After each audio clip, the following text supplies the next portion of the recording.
chana but kakra the first 90 days of the year otwedi ampo nyankrompon edien etwa ne yenim se dia ka kire 90 ebi 91 bi 92 dia ka kire nyina eso so otwedi ampo nyankrompon no wode yen ebetwa na emu nepa emu nhyira emu aware papa emu verses emu adwuma papa emu sika so ho emu ka bia wallahi ne se opese disi e wuyi no ni nyina ebeba na yedi nkunim ewo de ye bia eho jemi so amen abusua mede ade na Yaw Boamah manfo frɛ me libia boga dwumade me na mede ho chia me na eye dwoada ede kosifia da bia ewia no miensa ene ye tenase ewo owia na se mese yenko ayawia no ene ye sren a yetimi tenase ebo points e man yeye unza wie ba ewia na hye enti wadwene na ye hye a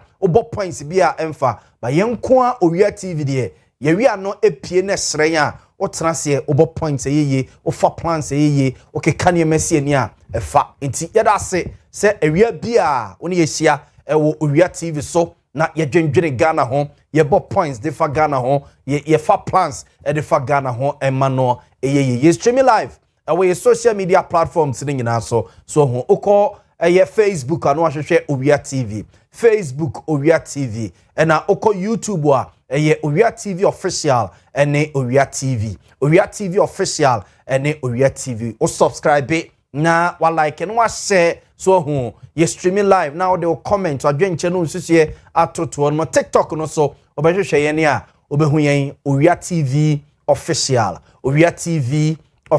ye streaming live so TikTok no so ntibe bia obehia Owia TV honomo na ye no adwendwene Ghana ho kama say e bia WhatsApp message na say text message na opesa wo de ba obetimi e de afa 0243 220044 so 0243 220044 so hwamre na no miensa abapa ho simano eye dumiensa so ho simano dumiensa no miensa abapa ho sa enti yamakọ aba pakonya tena so na yeni din komo ya chia wiase nyina so America na wo hwe ye ne a minim ye time no say America ehwa na aba 4 hours ehwa na ekọ 4 hours na ekọ 5 hours na ebi aba 4:30 mu hono mu bisa no but baby a wo bia a wo hwe ye no Ghana fo ye nuanom e America ye chia mo am Canada ye chia mo am Denmark so ye chia mo Europe nyina UK baby a ye so a ye wo Dubai agi ene ye nuanom mo Dubai nom mo so yedamase mo am South Africa yedamase se mo chusu Owia TV na ewia bia mo ne yetenase ye nuanom am Greece ye Kobi ene ne yire ne nabusuafo ne nyina so no yedamase se mo chusu Owia TV Greece we chiri kra mo chusu yedamase na ye hyebobo se ne da bia ye serve mo luncha so ho ye kama no sa pepe ene da bia ye no awia yi me guest omo kame ho ama ye diguma no abusa for enie me guest omo kame ho awia yi ama ye di ye dwumadie no enie abusa for ora Paul Kwabna Yando the Ashanti Regional Communications Director of the Opposition MPP ora Paul Kwabna Yando ebeka enwo fia ha sei amiatena se edi enkomo lawyer Henry B.A. Baidu eka the NDC National Communication Team home oka the NDC National Communication Team home lawyer so ebeka enwo awie na watena se ama yedi nkomo Dr. Solomon Kwatin Fokuo business development manager or a business development manager Kumasi Technical University doc so ebeka hu fia ha sei na yesi enkonya ewo dwumadi so na yafa adwene de afa Ghana ho enti wei ayem penimfo a ewie omo eka ho ewo Montie dwumadi so na yadwendwere Ghana ho yedi nkomo de afa Ghana ho na sane de bia ye no before say abadwafo no betrase na yabobonsem no so na yedi nkomo na yabo points ede afa ho no edi kan hwe the last 24 hours and someone SCC e Ghana ha say ebi ho a okra de wonti bi kra so hu ne amu hu say oh the last few hours we na asi wa ha say we na akoso we na atwemu ebi ososo a wate but when nya daje ntie ne yi na yasaso amuotie bio ene bi ososo a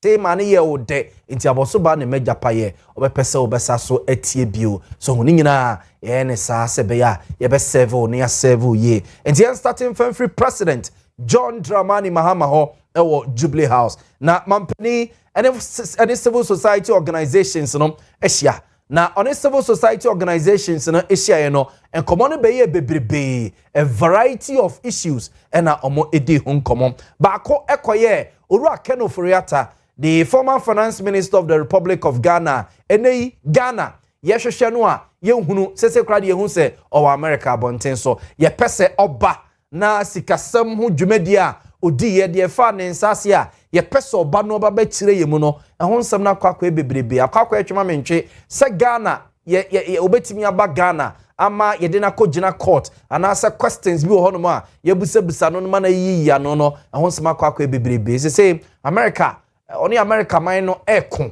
eno saso ne Ghana eko evize ISIS for chi omo chi no na je so overstay ewa America ho no a wotie no nti oso omo ye nhihye na enkomo de no eba Ghana ne lawyers ekoi ema omo ko file appeal eni ade ema appeal no ajaji for omo tena asem no so immigration wan for no emene omo HS oso omo postpone ema hearing no yehwe de beko akwakosie na eno na president John Dramani Mahama akasa ede afa Kenoforiata former finance minister pa ye pese ye de no esaso eba Ghana na obeyi nsema no wo kire se baby a ejina no de ne de ma no oni Ghana wasem na America man so no ono omo wasem a omo enkanweye enti pa ye pese Interpol for de ne brain wo Ghana ase no wo se ye de na je se na asem a oka wo America no okama ni si ewiansa na yetimi etusa na mo no ampani John Dramani ma. I cannot comment on the extradition of our former finance minister because it's in a different jurisdiction and I have no control of it. All I know is that Ghana has put in an extradition request, and so we just have to be patient for the laws to play out in that jurisdiction, and whatever the eventual decision is, we cannot change it because it's not within our jurisdiction, and so we just have to be patient and see what happens. But I know there are two parallel issues. One is the extradition request by Ghana, and the other one is the immigration issue. The arrest was made by ICE for violating immigration status, but then also there's the additional issue of the extradition. But like I said, it's all in the hands of the American judiciary, and it's not within our effort to influence that. And so let's just leave it and see what comes out of it. But let me thank you. Yeah, President.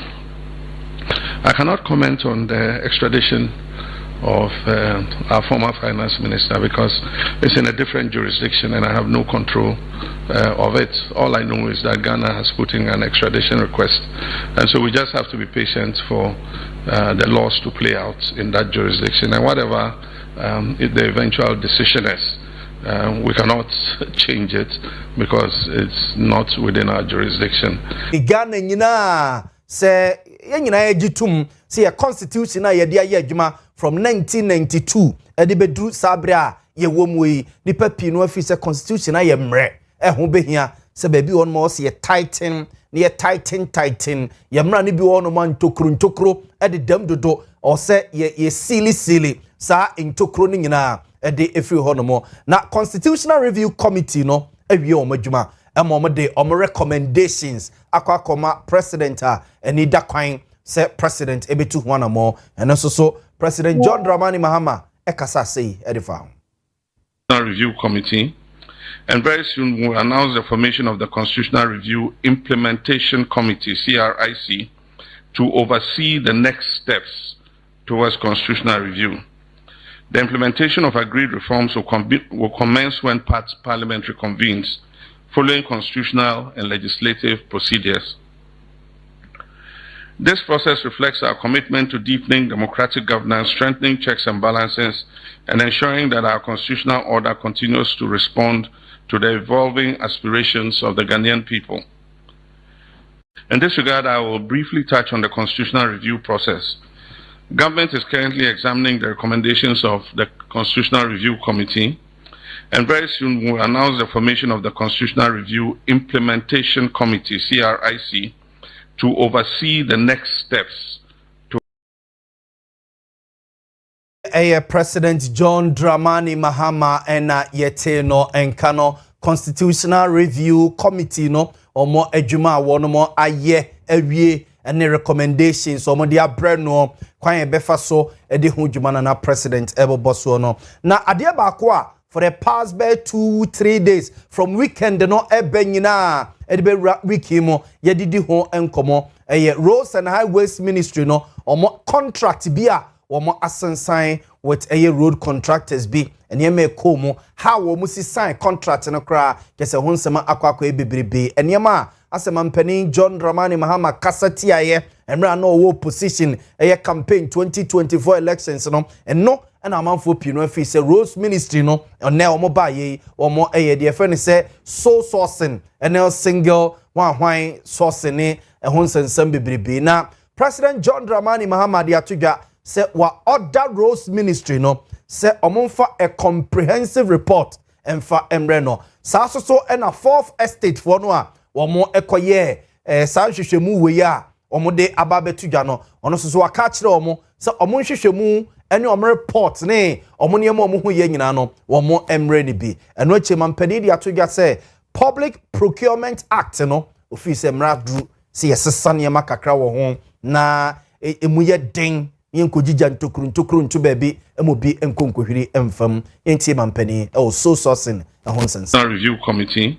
In this regard, I note the recent expose by the Fourth Estate on procurement processes related to the award of contracts under the Big Push program. While sole sourcing is legal under certain circumstances, under our current procurement law, would all agree that open, transparent tenders are always preferable for achieving competitive pricing and value for money. Although we've seen snippets of the investigation,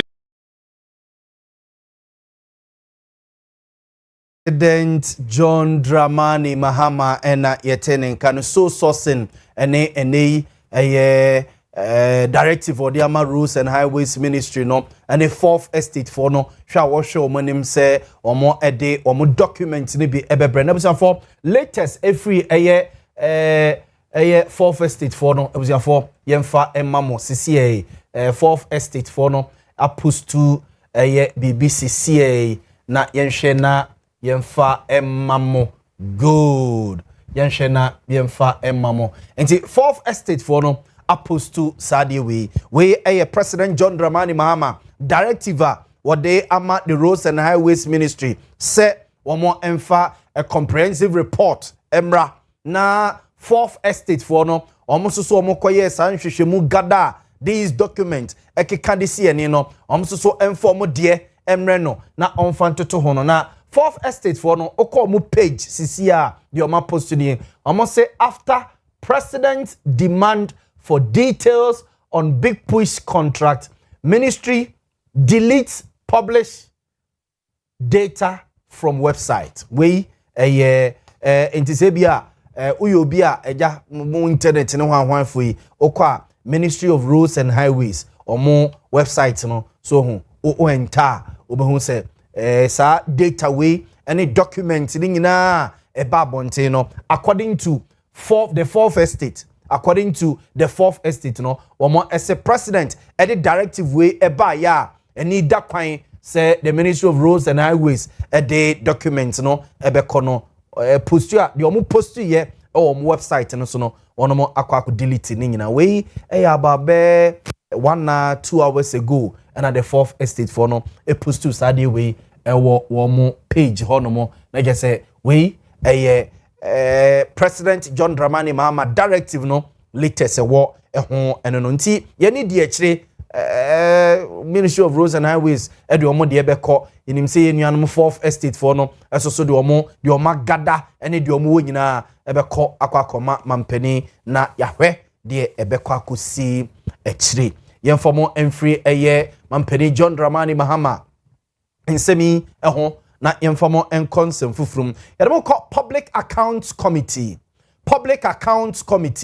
na Public Accounts Committee hona yedemo ekono ade bi esi hono mo awie yi ama obi aho adwiri no ene say the former director of procurement no what Ministry of Defense yesi your friend Frank Oliver Podo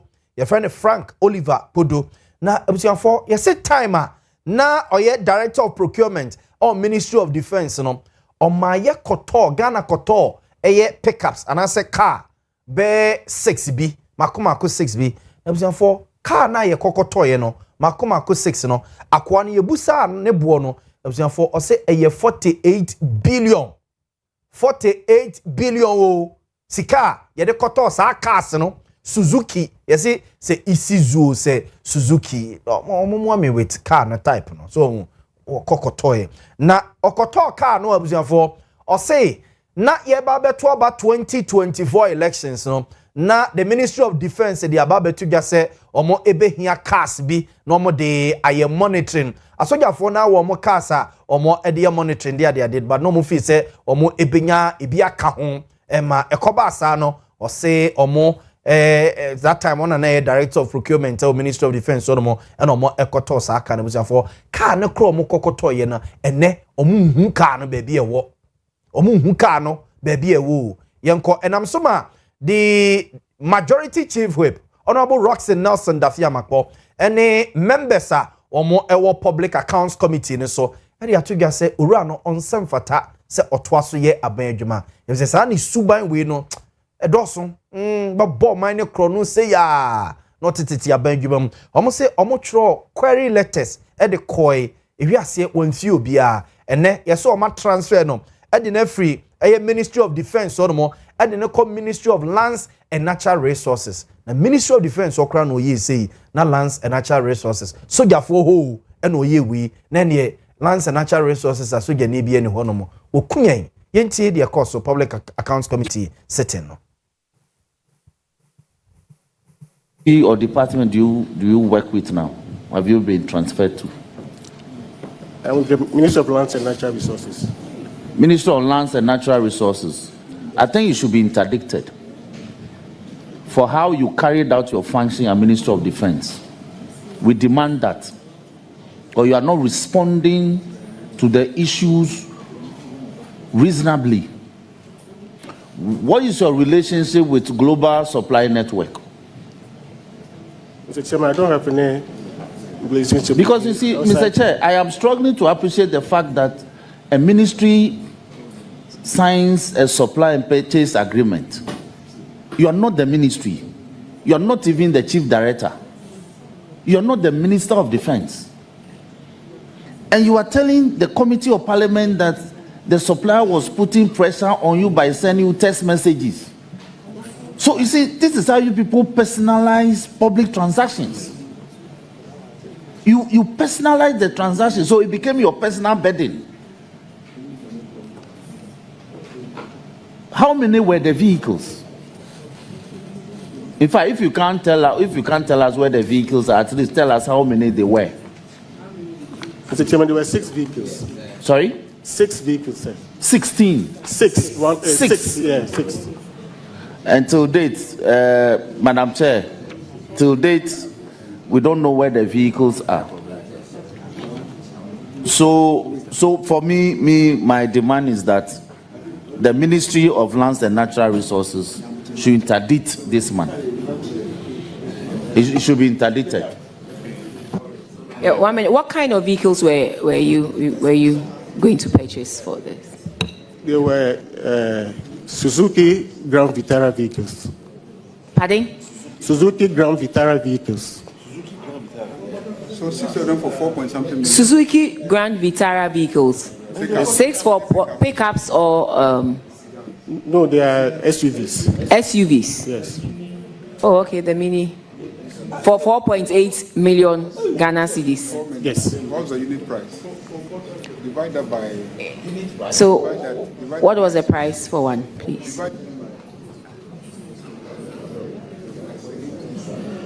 I mean, once this infraction has you've been cited for this infraction, you should come prepared with the document. CDs. Yes. What's the unit price?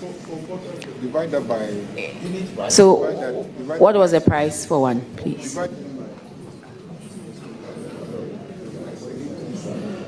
I mean, once this infraction has you've been cited for this infraction, you should come prepared with the documents.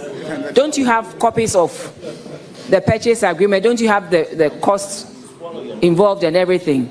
Because you knew we were going to speak to it. Yes, I'm waiting. We a public accounts committee setting a newie ya ekoso and as ansensem we APM Ora Frank Oliver Kodo a former director of procurement or Ministry of Defense into ho and oh yes aniema we ene ya transfer no eco Ministry of Lands and Natural Resources nti eno no mo toto na no a ase we na niti se ne ase bibia NC ye no nti enam so ma ye tete se the public accounts committee are refer no to the Attorney General say omum prosecute papa no omar refer no e de no akwakoma Attorney General say omum prosecute ura no if say dey wa ye no ni kwan say yes so na ye fa ne trasa special prosecutor kisia jaben o say na dwuma no chese e de ma no na onimsa politicians wo ye omum tamfo kese pa aban aba ene aban aba ko ene omum a omum ba nyina onimse wo ye omum tamfo kese fi say oyobi a corruption no omwa ema omo enye onsoso omo so emomo nye de omo pento se ono no wakwa target kese pa na osre se emra yedi team special prosecutors office no kebe ya nkiensesem ne yenhyem kenanya ne den se be ya interference no ne ade bia no ntimi emma na bia ase adwuma na oye ne in favor political party bi ene aban bi no na aban na fanya sakwan bi so agina adwuma e de afreninsem orakisi ejabe. You recall what happened in 2025. Incidentally, it was our best year of performance. At the same time, it was our worst year of existential troubles. Why should Kisi and a few officers of the Office of the Special Prosecutor be the ones always fighting existential battles just to keep this office running? Had it not been the good-naturedness of the president, the office would have been scrapped by the end of December 2025 in Parliament. Ask yourself, why? It is because politicians don't want us around. It is that simple. And why do they not want us around? Because we are bad news for politicians. And that is why civil society should keep it afloat. I am not known to be diplomatic. I speak what occurs to me. The attempt to scrap the Office of the Special Prosecutor last year is not dead. And this is a charge I'm giving to civil society. It is not dead. It is live. But we should not depend on the goodness of the president to say, withdraw it from Parliament. Rather, we should build this institution for the ages, an institution which stands the test of time. I was approached in respect of how to reform, and a lot of the talk I heard was revolving around me. And I told these well-meaning people that Edweye Kisi Eja Ben Wono and a special prosecutor and Ocha said the office of the special prosecutor now say a tintim ran ye ni miem so na emana hoden emano etimi eko corruption no say senye President John Dramani Mahama ne intervention kabai now ka ne dwuma kra bono ye gu office no apambo dwumayefo nyina ne nyina say politicians be fi say omo ne ma omo ye no ono no be expose omo eno ntina amano akwakoba sa no nti we a special prosecutor ene nsamtwefo nhye mu a oyeye enono gamanche esoso observer be kaya Sunday no Ghana yanti asem de Accra New Town and edan bia HCB chese a 4-story building bi so chese a 3-story building but say city bia no observer gamanche echo a site hono na okọ hono odi atudwa se enene kire ya mpanimfo nyen hyehyeye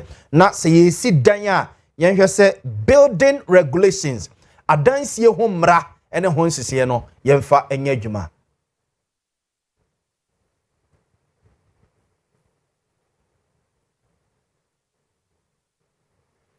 Safety, service, the regulators. It is important that we ensure that this building code is adhered to. If the structure is unsafe, like you said, with the engineering, then of course it must be broken down. We must even now see if this is the only part of the building that is defective and why it has collapsed. And if the rest of the structures are unsafe, then of course we have to break it all down and erect a new structure. We can't live like this. No. I'm praying for a speedy recovery for all who have been admitted in hospitals. I hear that 9 people have been discharged from the hospital. We thank God for that. And more importantly, let's keep praying for those who are still in the hospital so that then they can recover quickly and join their families. For those who have passed, we say our condolences. The way a gamanche and yetene canon I grace me who pictures no latest from Accra New Town bia na edanisia ebugu ye no in the way together with National Disaster Management Organization and District Assembly no omo akabo mu a for omo clear site ho baby na edanisi no a ebugu ye no nadmum penimfo na wo hoyi na District Assembly no omo akabo mu a omo clear hono mind you also so no is a school a get fund project almost started way back in 2012 nenka by now crowd enkomawie ema nkwala na eyiso na oni tia politics ni aban ba na aban ko onye interested we nye interested sa na dia ba bedu this point nti emra ejwirigu ye no sabaka ya enready to manim say GS as suspended teaching and learning school honomo nti no say nadmo quickly omo movie ko honomo na omo ko clear site honomo concrete ni ade abubu agu nyina no omo clear se be ya ebetimi apave way amankwala no bia so hu omo be makwan Easter nom ni ade nti bia omo nkodi Easter emra na chese enko holidays ni ade emra na chese omo timi clear honomo ama ankwanko for how bia nti we latest from Accra New Town Accra New Town Experimental Basic School ho baby ana brosanisia ebugu yen we latest if you honomo ba no and President John Dramani Mahama was signed about 5 new bills bebe yedwuma ba ko Security and Intelligence Act 205 there be Act 2025 Security and Intelligence Act 2025 and President John Dramani Mahama signed the Growth and Sustainability Levy Amendment Act 2026. President John Dramani Mahama signed University of Engineering and Agricultural Science Act 2025. President John Dramani Mahama signed the Ghana Deposit Protection Amendment Act 2025. President John Dramani Mahama signed the Ghana Education Regulatory Bodies Amendment Act 2026. President John Dramani Mahama as a Jubilee House Emra Austin signed these bills.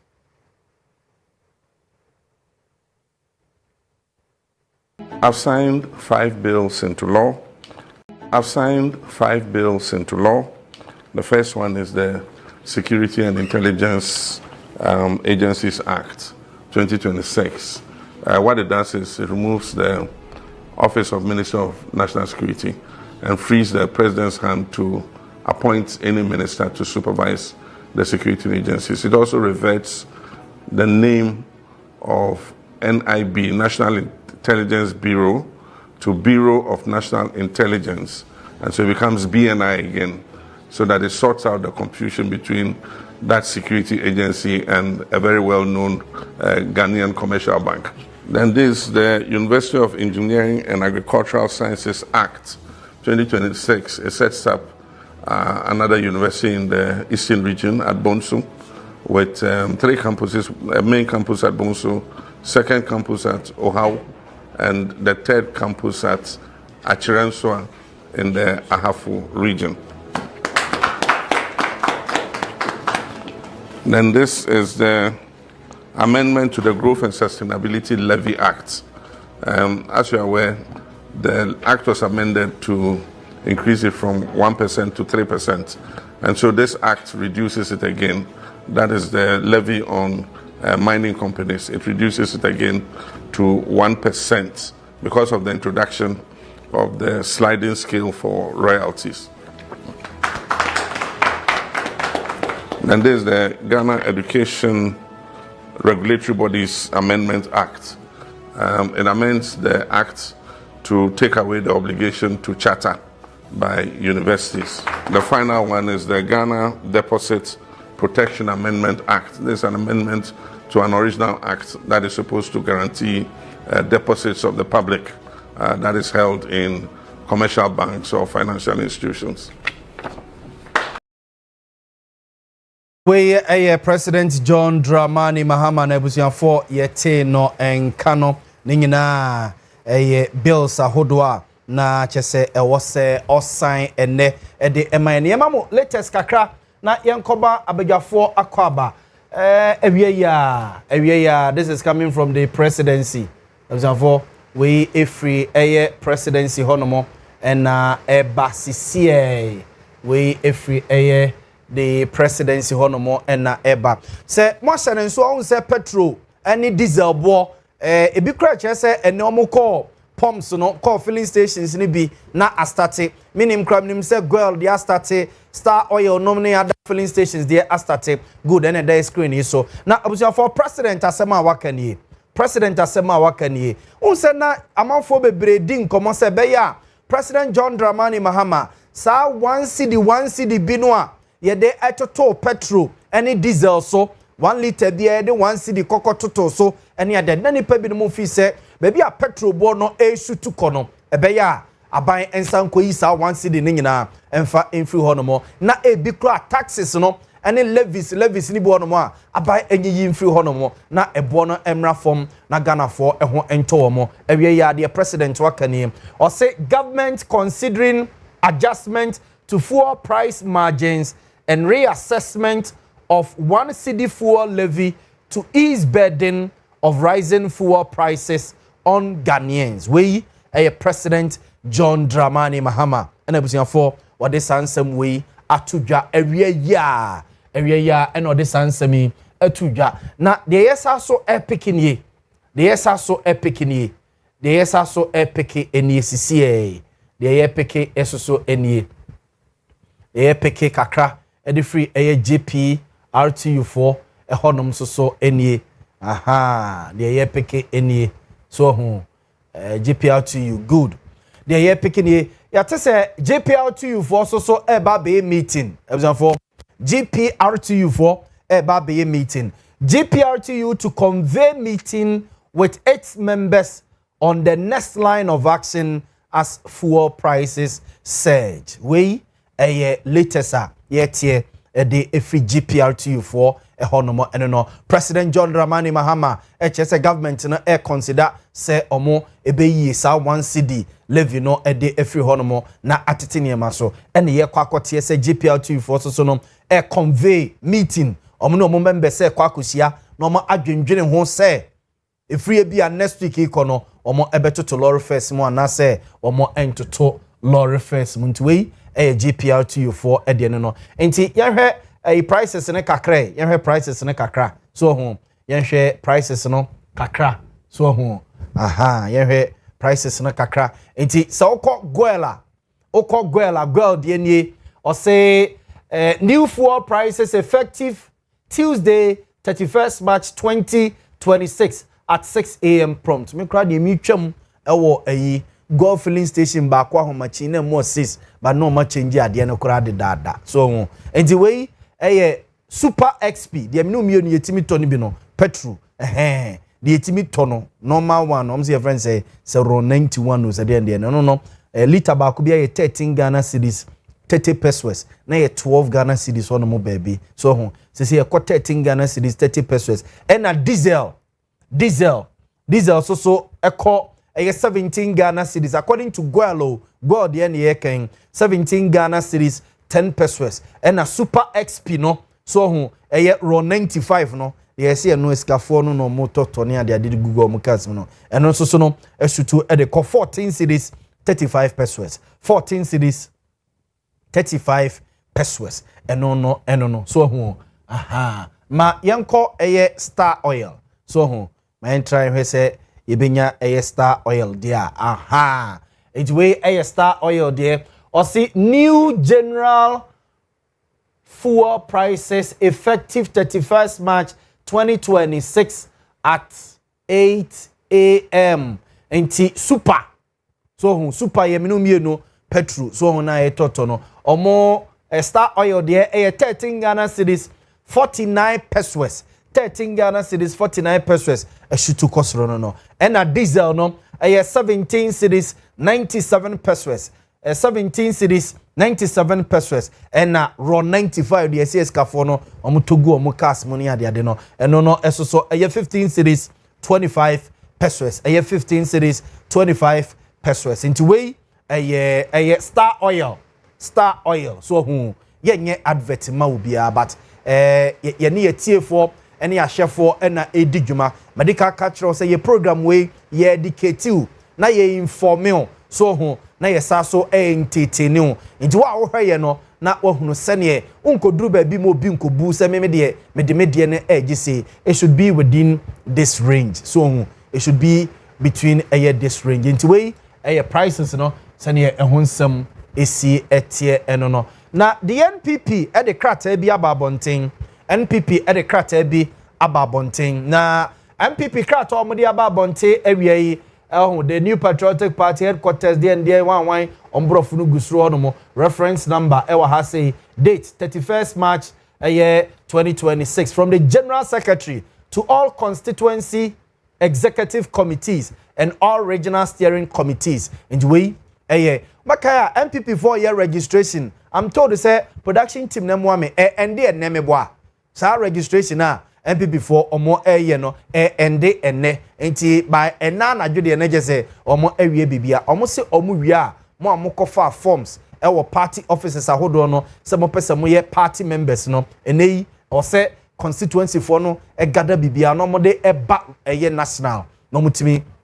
ekeka ne emesi ani no mo ho membership no se de ehunsam esitie enti se o pese wo ye MPP ni wo fili MPP now pese oye MPP ni ye card bearing number no mo ka utimi ka bia mesro se nepa ho a registration o mawie bia na extension bia bade but nepa ho a omo awie submission of polling station membership registration books. I bring to you warm greetings from the National Secretariat. This is to inform all constituency executive committees to coordinate with all electoral area coordinators to submit their registration books for polling stations to their respective constituency offices on Wednesday, 1st April 2026 to ensure timely data entry and processing. You are hereby further informed that the data entry shall be conducted at the constituency office or at any other duly designated location approved by the constituency executive committee, and that the official register shall at all times be securely kept at the party office. We greatly appreciate your cooperation and commitment to the success of this exercise. Thank you. Signed, Lawyer Justin Kodia Frimpong, the General Secretary of the New Patriotic Party. We krata NPP for no de aba abonte. Ebza mame Emma mabegafo akwaba. Mame Emma mabegafo akwaba na yentrase eni enkomo mame emma abigafo no akwaba owura Paul Kwabena Yando the Ashanti Regional Communications Director of the opposition MPP don njebia o the opposition MPP Paul Kwabena Yando ebekan ho ewufia ha ama yedi yedwumadie no lawyer Henry B.A. Baidu esoso eka the NDC National Communication Team ho lawyer soso ebeka me ho ofia ha ama yedi enkomo ena Dr. Solomon Kwatin Fokuo esoso eye business development manager ewo Kumasi Technical University Doctor so ebe kame ho ewo fie ha sei amabusiafo yedi yedwumadie no fefefe yedi yedwumadie no fefefe ewo ifie ha sei enti mehwe eye doctor nim na mahwe eye empenimfo nyina soso anim na yedi enkomo na yafa ye ho adwene ewo yedwumadie so kama because say yesaso streaming live ewo your social media platforms nyina so you streaming live ewo your social media platforms no nyina so hu oko Facebook wa Owia TV oko Facebook Owia TV so hu Owia TV oko Facebook wa Owia TV so hu ena abusiafo Facebook be huye oko YouTube so a Owia TV official ena Owia TV official ena Owia TV ewo YouTube na oko yen TikTok no so a abusiafo be huye ewo Owia TV official o search a obenya yen ewo hono mo enti me say oduru ye page ne so a so hu no like na wa subscribe be so hu na wa follow mo terms na mo use nyina no na wa ye ne sa e de amayen na wa share so hu ebi a wo hwe ye free bia issues aye ba be brobro sei wa dwenkyere onsusue o de ba ye be kenkan e de ama kama e de ama na mum se udi atem dia so hu esrew so hu udi atem dia ye mfiu kra ye hwe kra na mpese ye fiu na yakọ na yakọ akokan enti kan ho enkyera me ma abegyafo akwaba se wo Kumasi Ashanti region ne mpotemu a abegyafo yesi nsuo topa na ya Grace meboa nsuo topa ho nya sem ketwa ene de meka no maka o me producer ya Grace se ene maka then ya menu mio ye besa keta da ha ya besa keta da ha so mabengenka mo messages ne kakra Benji Infancy Sewa or say no amount of lies and propaganda can deceive Ghanaians in this modern generation. Instead of the opposition party to think about how they got poor performance in the 2024 elections, they are still lying to Ghanaians. Meanwhile, Ghanaians saw how they ruled the country and things got out of hands. We Benji Mfensi Sewa or say Enchianon Koma MC ya or Achuma Enwabieja South. Honorable Wisdom or say Boamah or say Ochiane Pa. Kwabena Messiah the foreigner. Kwabena Sedine ma money ya facha matemono. Unse boy si mutimi kwabena no mutimi kwa ene kill. So minim say yes ani e Canada. Mutimi spell mudino different bibiri. So enti Kwabena Messiah the foreigner or say more fire. Matia also so more fire nebiwati oja ensho. Masaudu Kumasi Bantama or say can someone show me one single policy that President Mohammed's second coming has implemented to improve the lives of the ordinary Ghanaian? 2024 election defeat was all about the MPP has been in power for 8 years and Ghanaians were fed up day and they associate. So then Chiankoma Honorable Sampai obeye first vice chairman ede ama NPP national ono so ede ne no anane kunsuko jokrom anane Kunsuko Joe Krum. Or say the MPP should prepare and take over the country because NDC is going to lose drastically in 2028. Or say NDC Galamsey Abayan no de ana ne wona wo kan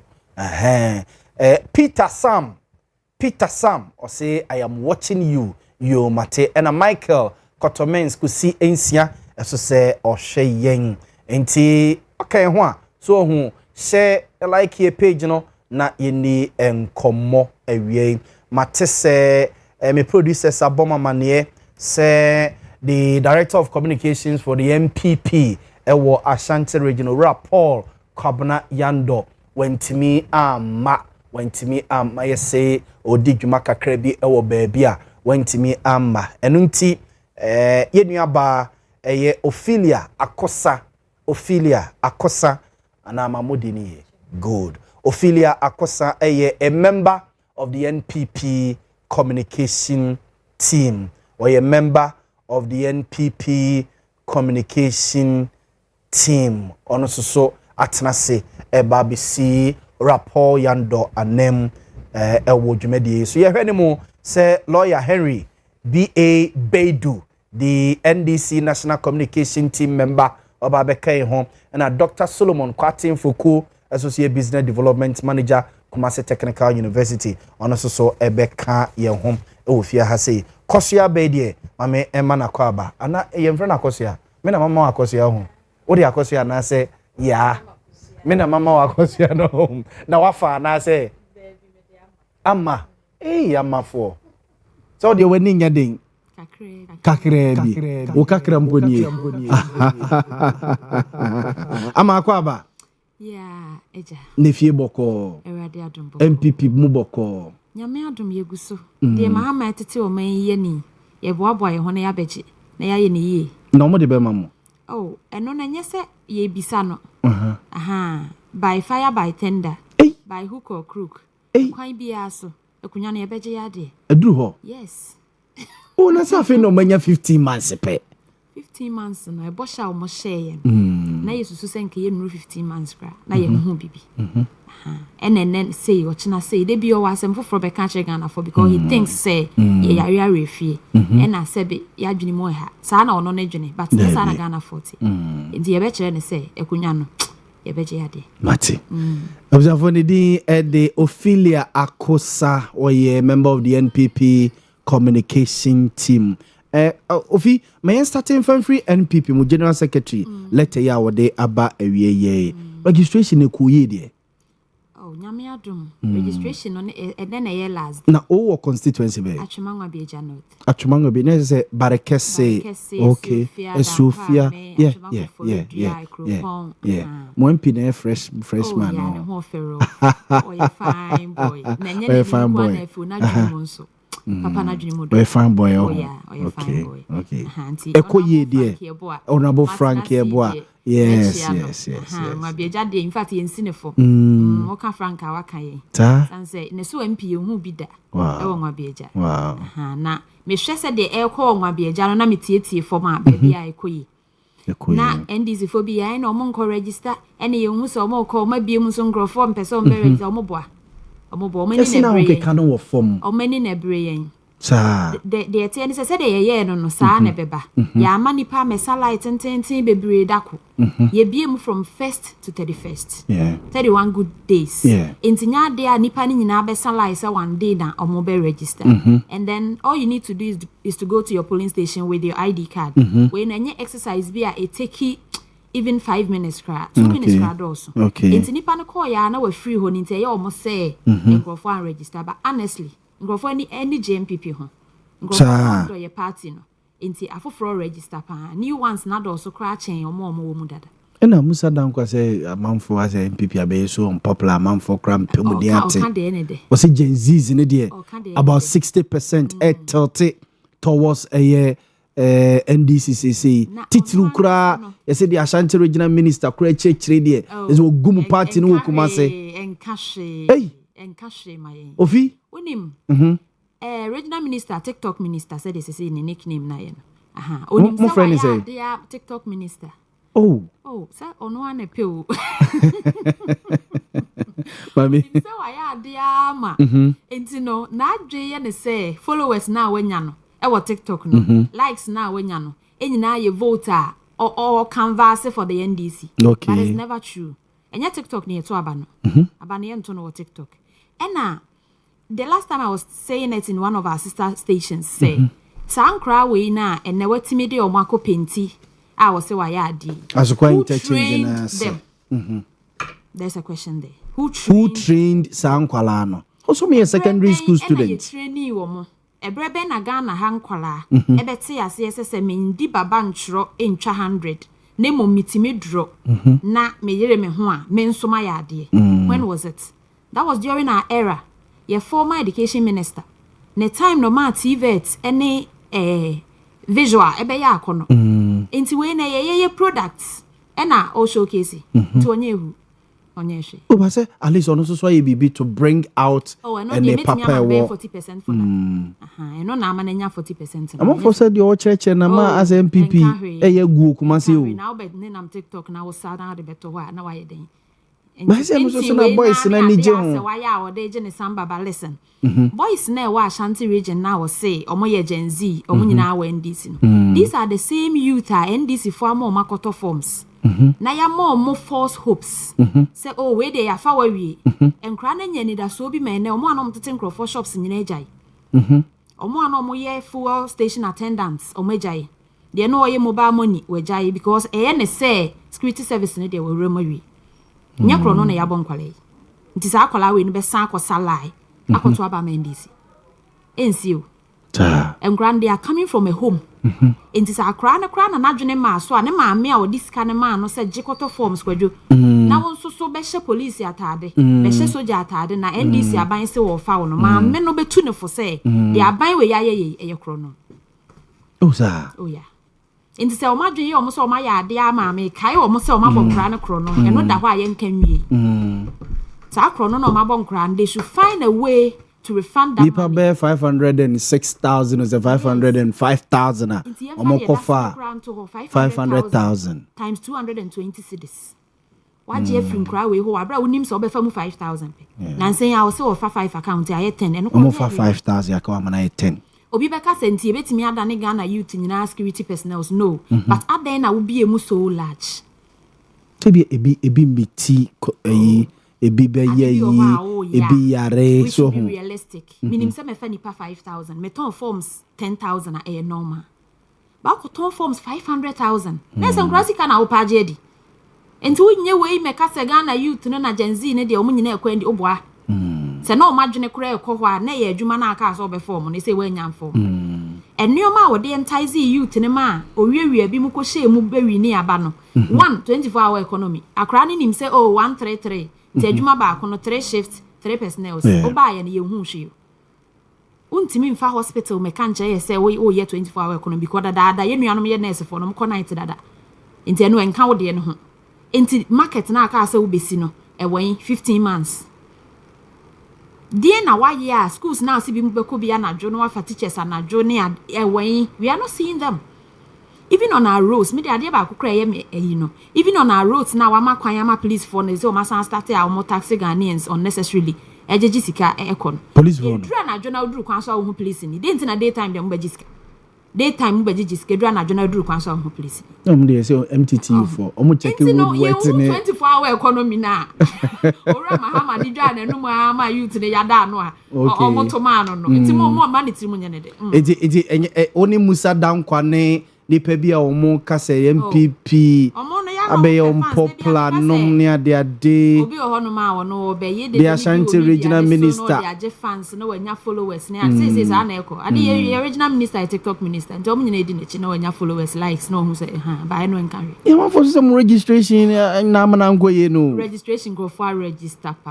papa yeah nati I mean e ma doc akwa ba doc ma hen boss doc na fie boko kaka e de radiase e radia dom doc me so me ho ye fast na want to say doc in command ye die fa the general secretary of MPP the letter bi abawie okay say ye kra ni nim say na ye final day of omo registration na omo eye na nti o say by the close of ene e de kosichina no the steering committee for no making sure so be finish omo with data omo enya ye nyina but the HSS so say na ho keka no form nipa nsheda anko register doc e de na be ma na basa Musa Danko asemo kan say NPP abeye on popular Gen Zs, you know, about 60% connecting more with NDC than NPP. And among Fobiso did the Ashanti Regional Minister, Dr. Frank Amwakohine, ne Gen Z, ne Maniema, or you know, said no so any effect to NPP party. So, one of my hadunesa. Oh, okay. I'm in chair with you. Just so. I think some year late, Kakra. Thanks, you know, I can't petrol boy didn't tune to me so condition. Yes, rule glass and see oh, Kafra. Kafra. Yes, some your mind. Yes. And a reverend in theater. Aye. I don't know the program. I think that you were monitoring from afar. Oh, yeah. Young couple on the near Juma. No correct. Your mom pie and young couple on Clad Musa. No correct. Amen. Mom pie be my emosona. Amen. And Uncle Kuma.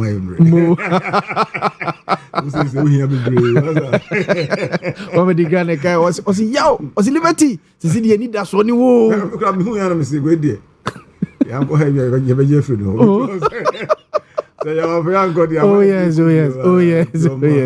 Oh, yes. Family don't care. Your family and uncle. Oh, not the dog or the master. I say, oh, thank you. Oh, sir. Omo medical no.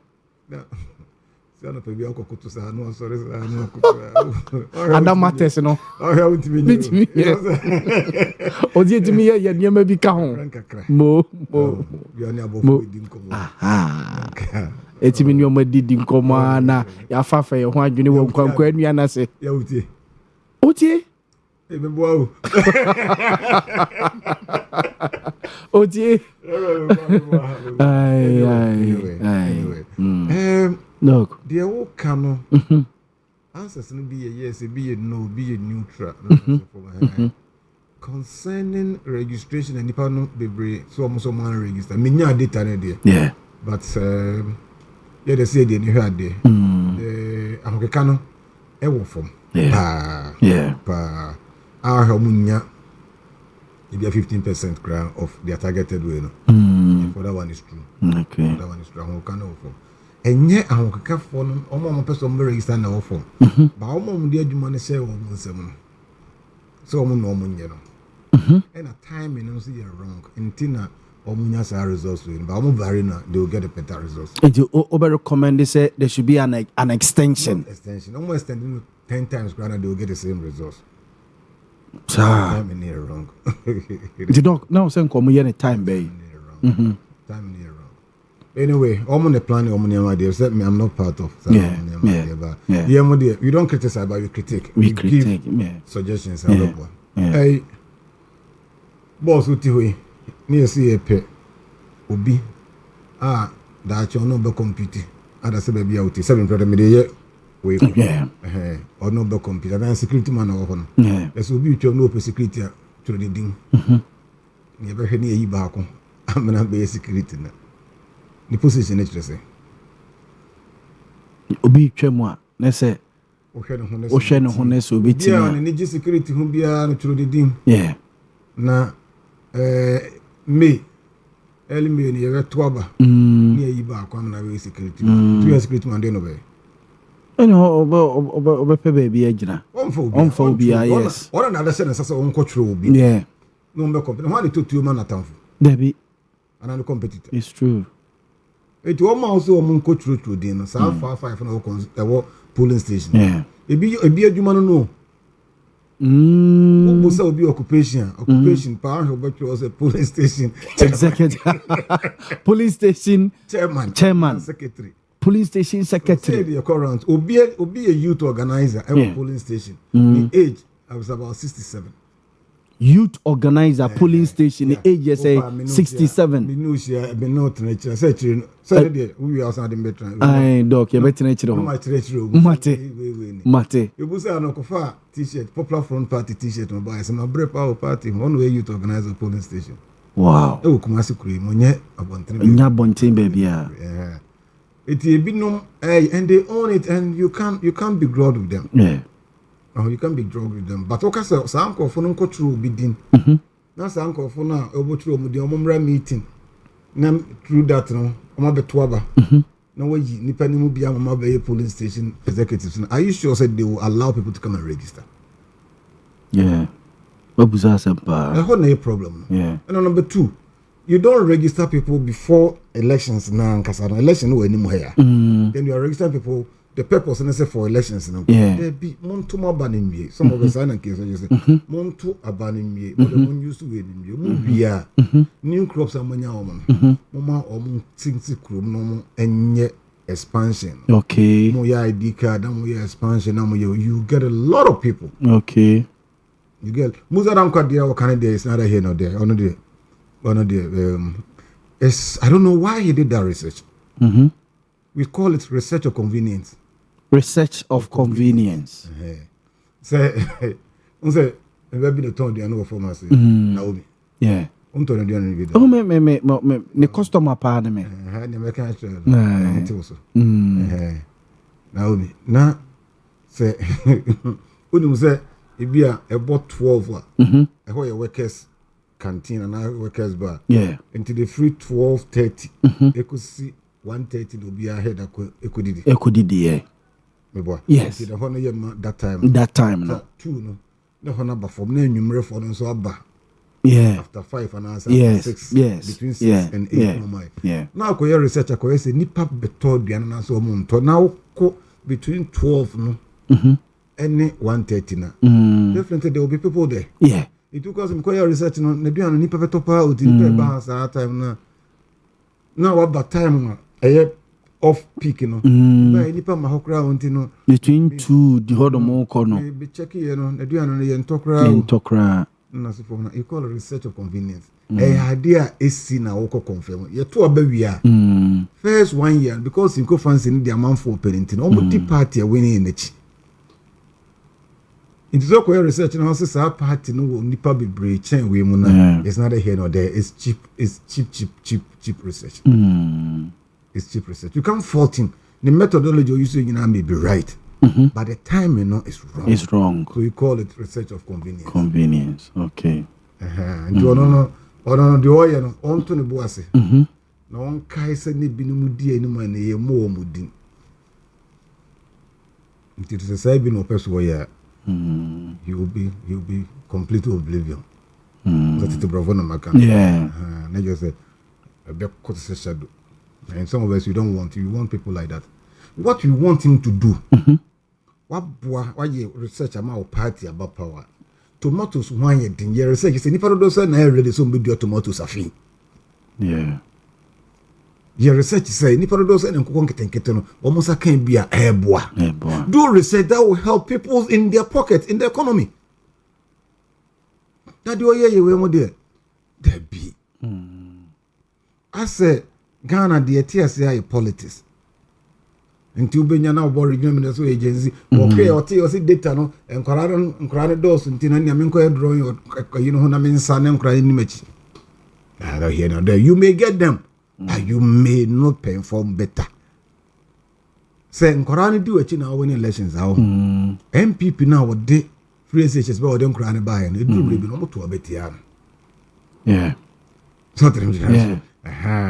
2020 ne 2024 nyana manfo busa se MPP government an she den nyam fa so gidigidi wo free SHS enkwala no so no wo moanya but so you so overemphasize on sa we mu na free SHS no we are all measure so person measure the outcome the output na so when you say na obenya okay say any academic exercise in tea. So person measure the significance of free SHS, especially to the beneficiaries now. About 10 years time. And now we better now when we say we there, Juma Papa now we better now ubenya amount for testimonies. Yeah. I say Juma Brian Koye yeah, a Jubilee Park. You been in your instant healing, yes. instant. Yes.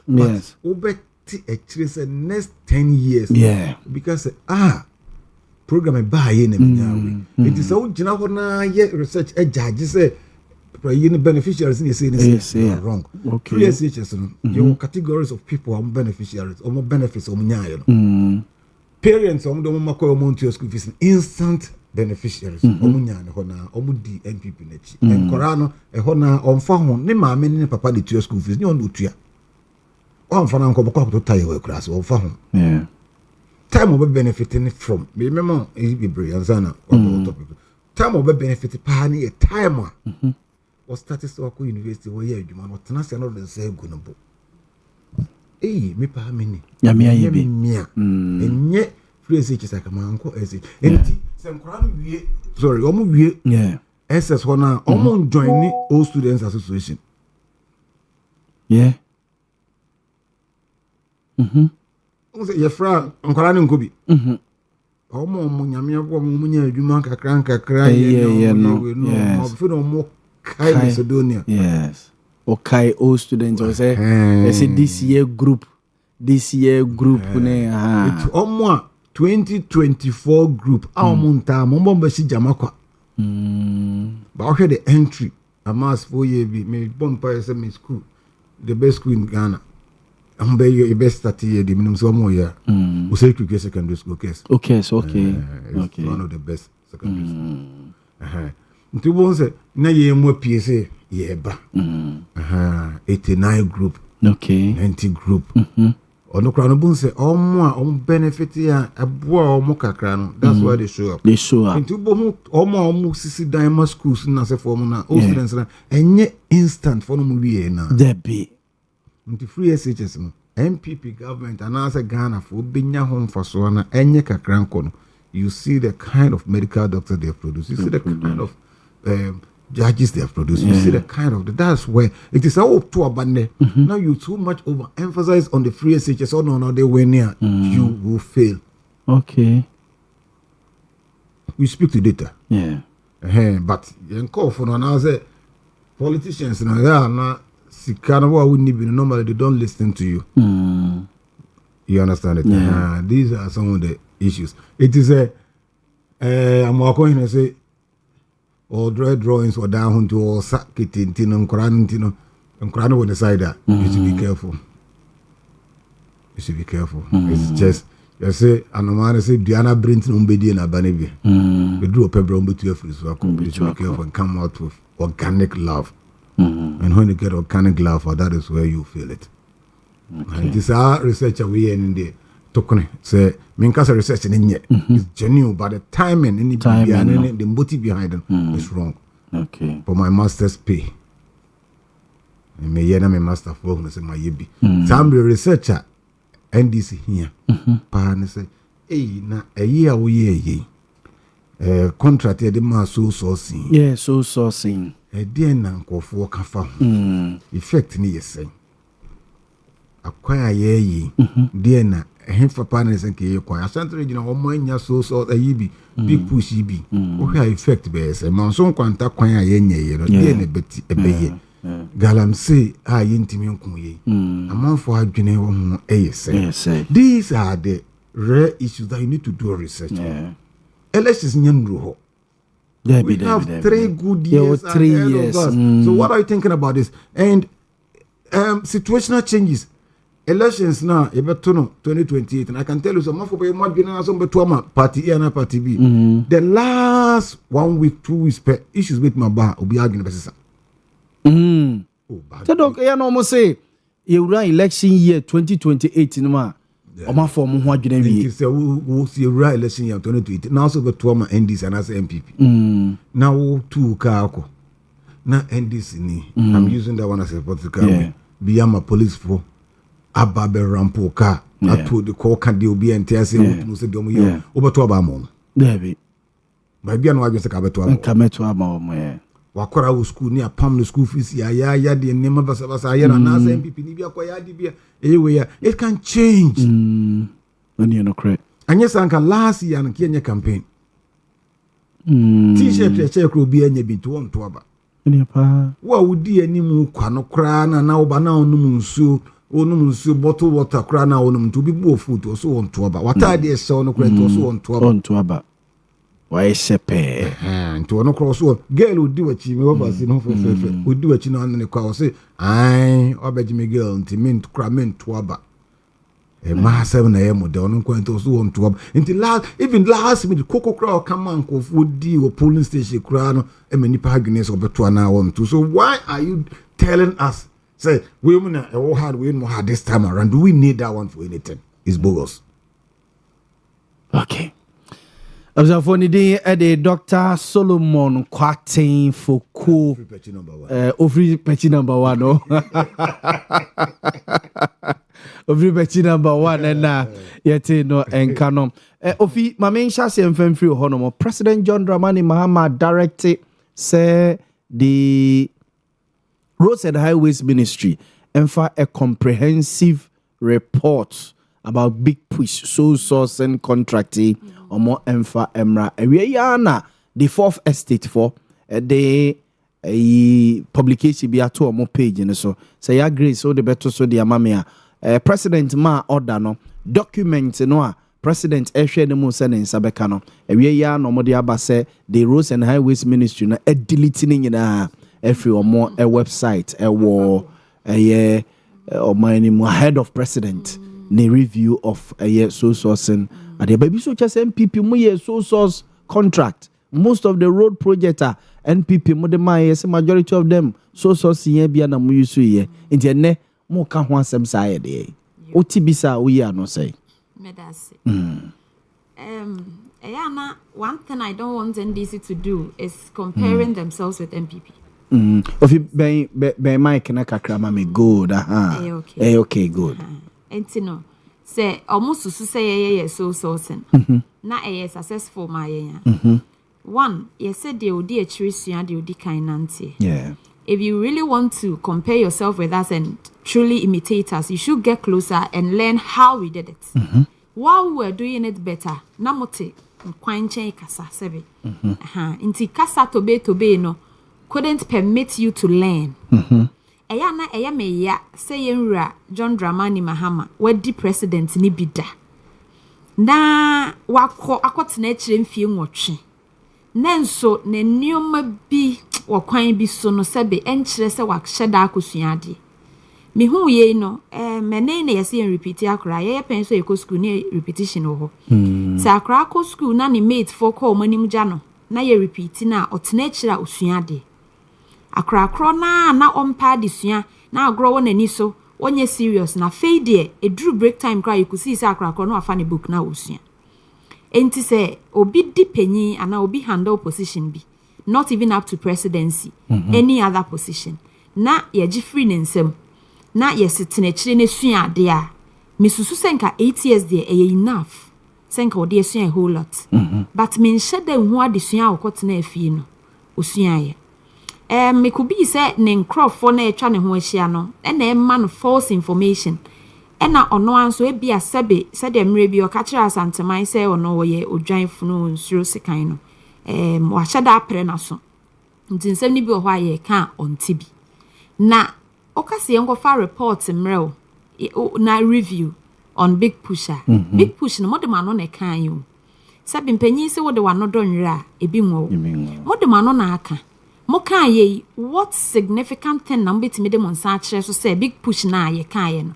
one of the projects ye na ye wie eni within the 15 months BBNC sir I'm so contractors no site contractors no ye pese ye hu omo e wo site ho say site kro na wo kan no nipa te ho say ye kwan na ye ya sa kwan no nkrofo nam so de bia enti omo be hu ye wura kufo ado ye atafo abrepo to barikese bridge ye nyina ye hu bi Ghana for ne di ho adanse nyon ne bo ho dawru nyon ne ye ho dede enti se contractors wo site a enka Ghana for ne be hu na omaka ka we ne nye report a ye delete asemo but ye say otrofo na ne dance ni wa brochi me enti ono no report ne bi na ho no kwasem no report bi any ho but for first state for a publish within last week you know when him say what they wrote no was neither here nor there information on one Rose Ministry, the ma for first state for no. enti na omo false information and there's a question there. No, you bring a question mark be say, are they being competent enough? Say, obi e de adwuma ahya wonsa. Say pa, say me yo chire ni. Na me head a catch him so feel I report on PLC mame. Na me see my report no Wednesday, ne bedru Friday na me head be sam me see me delete. PLC ni e Hey, it's a dedication no. And your mama be abem. No so can be. People's learning community. You know say dog ye di dwa was move fi ohun. Wow. First only nya post teacher ni ade we sua wo school mu dada no. Be kira de sam fi be de ho. Okay. Former government and your former education minister. In fact, o ma ya de o. And o ma me hu say no as teachers as we are, say they were classroom obi timi di first no be di 40th, but o nyina that same class no. Sana among teachers, you benya the first, you benya the 40th. Enti yenhia as teachers na ye moa ye ho. Enti nioma ebesua no next week no, this week na ye hia, na ya bobo ho na ya hwekwan ye befa so akira ebekọ ye. Ti sa no de ono nhye da nye good no, bo say de ye good na boa uplift no. Okay. And the PLC by na e boa ye pa. Okay. You beka say mo bia ho boa. Enti there is no way as our report no me meka say me ye na Wednesday na drew Friday no e delete. That shows you are incompetent. Enti me ni o more sem no more can ni say report na edility. Okay. Enti they should find a proper way and find something better to come and tell Ghanaians. Mate. Ozafo ni di eye Ophelia Akosa okadi NPP communication team ho na yetene kanenka yehwe mu so rapport nyando the Ashanti Regional Director of Communications for the NPP ebeba be kan ho o CBB ketua bi aba be bom enti obe joining in a course of ye dwumade no lawyer Atanase Mamema lawyer Akwaba lawyer Henry B Beidu part of the NDC National Communication team lawyer mahen now where we didn't nsuo no yi kakra nsuo na topa ai court ntina entana me medile kaka mense for the washafo no mfanchene mate I had to rush quickly sure service to God and country ni nyina aka ho mate lawyer mame enko doc no mo doc so sourcing yi any president directive to the Roads and Highways Ministry say and then they should finish him with a comprehensive report and the fourth estate for so and for similar one emreno na at least there should be nimi no enyin na fourth estate for publish here so report na Roads and Highways Ministry publish here our website and so no omo call back akwa here checks near there omo ko it's been deleted. Where fourth estate for no and I publish it yes I deal with Tibia Oko Roads and Highways Ministry website obetimi I confirm media man you've done that. Okay. But Doc Roads and Highways Ministry nature say so sourcing contract no the mine is strategic. I'm say kwani bi ho no na say ache they needed the job to be done quick na ebia a save lives. Only omo nya adwene. No we are 100% sir ekwan we be na $30 million or something. Doc pejam mike na kakaba. $30 million ever a ministry hono aba be renovate mo dan there. Say bante no money je ho. Oh sir. Unge contract no ma he kakra. Makenkan kakra no a dodo pepper so yes. Almost almost 30,000 is it euros or say whatever? 30 million euros. Yes. Refi contract any day cry. And why me bobo ni dia. No Ministry of Highways or something. Akwa headquarters akoye hoyi. Nti woti he na see the contract aba. See you know say we ha mo have a favor and for $30 million mrade na obeka.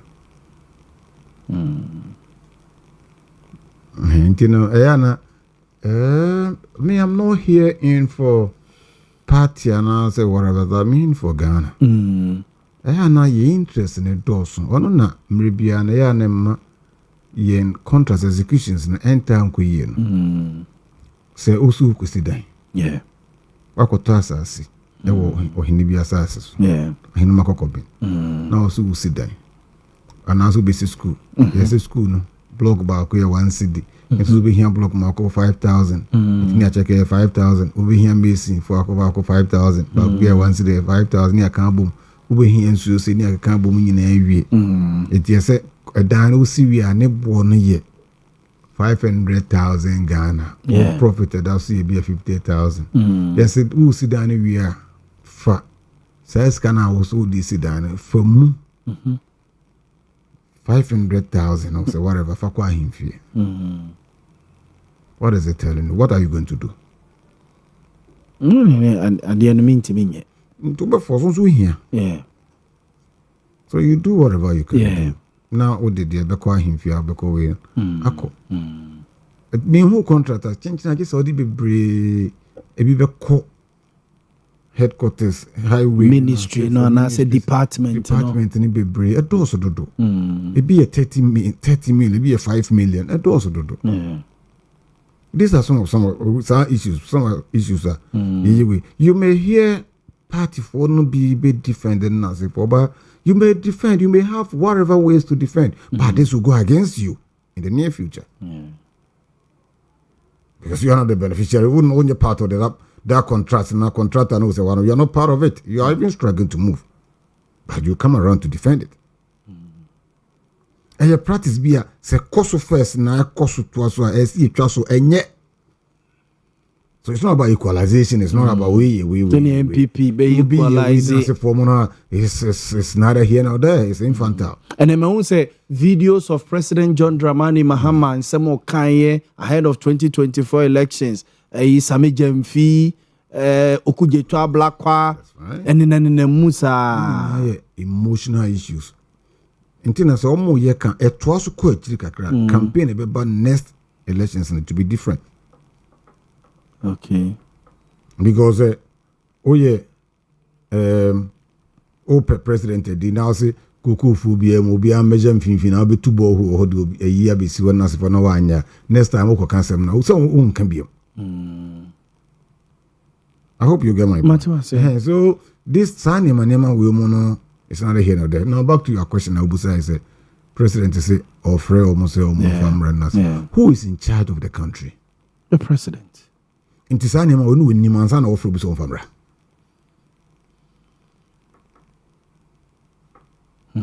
I don't want to know the hierarchy or the hierarchical distance so far as you work here concerned. But as we be no man for can we answer na boss na kasa mo famra na menhwa, it tells you something different. Because never be out here. I'm President Mama also weakness and also on a baby. But be out to mutia, utum send home mom. Nana ku for the so far as any money be. It be one home mom. Trust be bri out the man call for no emboa. Or trusting appointees ni be abroswa na. So broswa emwa. Politicians as they are. Ubi on the cat. I don't want to go deep into that contract and any money. Bibroha is very upset. I don't kakakra. Na say do professor road no do no kwaya contractor edi ma ya omo ye kwan ne foforo no omo ye kwan foforo no omo ye gutters aye bridges aye bibia it was 25 million euros omo aye kwan na wi president no aka Ghana for contractors na mehwe me is it Kanazu or something for the be ebe mo mehwe na dwuma oye na ono aye ade pa e kwan na 11 years na kwan na tutu am na kwan na tutu the obeti tekwan mu no the contract no is 65 or 60 I stand to be correct but 60 something million euros wo ye kwan from kwan na kra mo se dollar ni bibia rate above from wo ye kwan from was 25 million now obeti temu no ye 65 or 60 something million euros what are we talking about?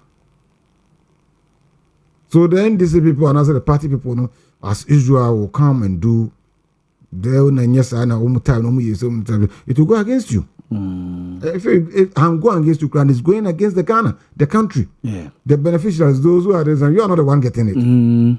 Somebody somewhere, party, contractor, or tea, we na 2025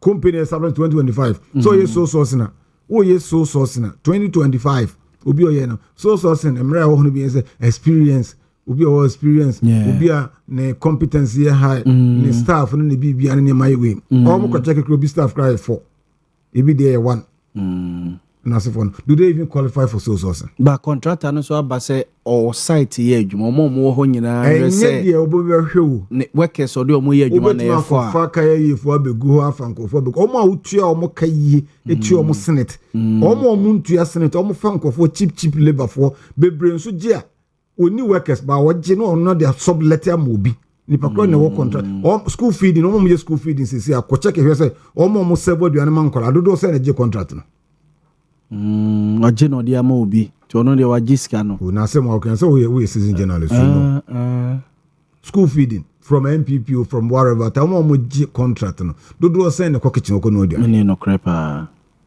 in the ground dia ndi so a e free soro na bisi ha na bisi betete ba me duru po me ko baby instu si bi mo me money din na mo we painting me hwe painter no or the brush in boom what it painted down you know what white to say you said it near their car do painted down inspector ban he painted down the channel I'm say bra no idea I say hey the bedroom how we Jimmy kwaji last one every store was where you were from tia samis me you there kwa ejuma no so ye the ban hono so atene there it is an school feed in this animal we betin we atinu emedru na nkora na the principle behind school feeding because they don't benefit. The principle behind Ibrahim Muhammad say obey big push you want rules what the bonten what the honor and nega bonten.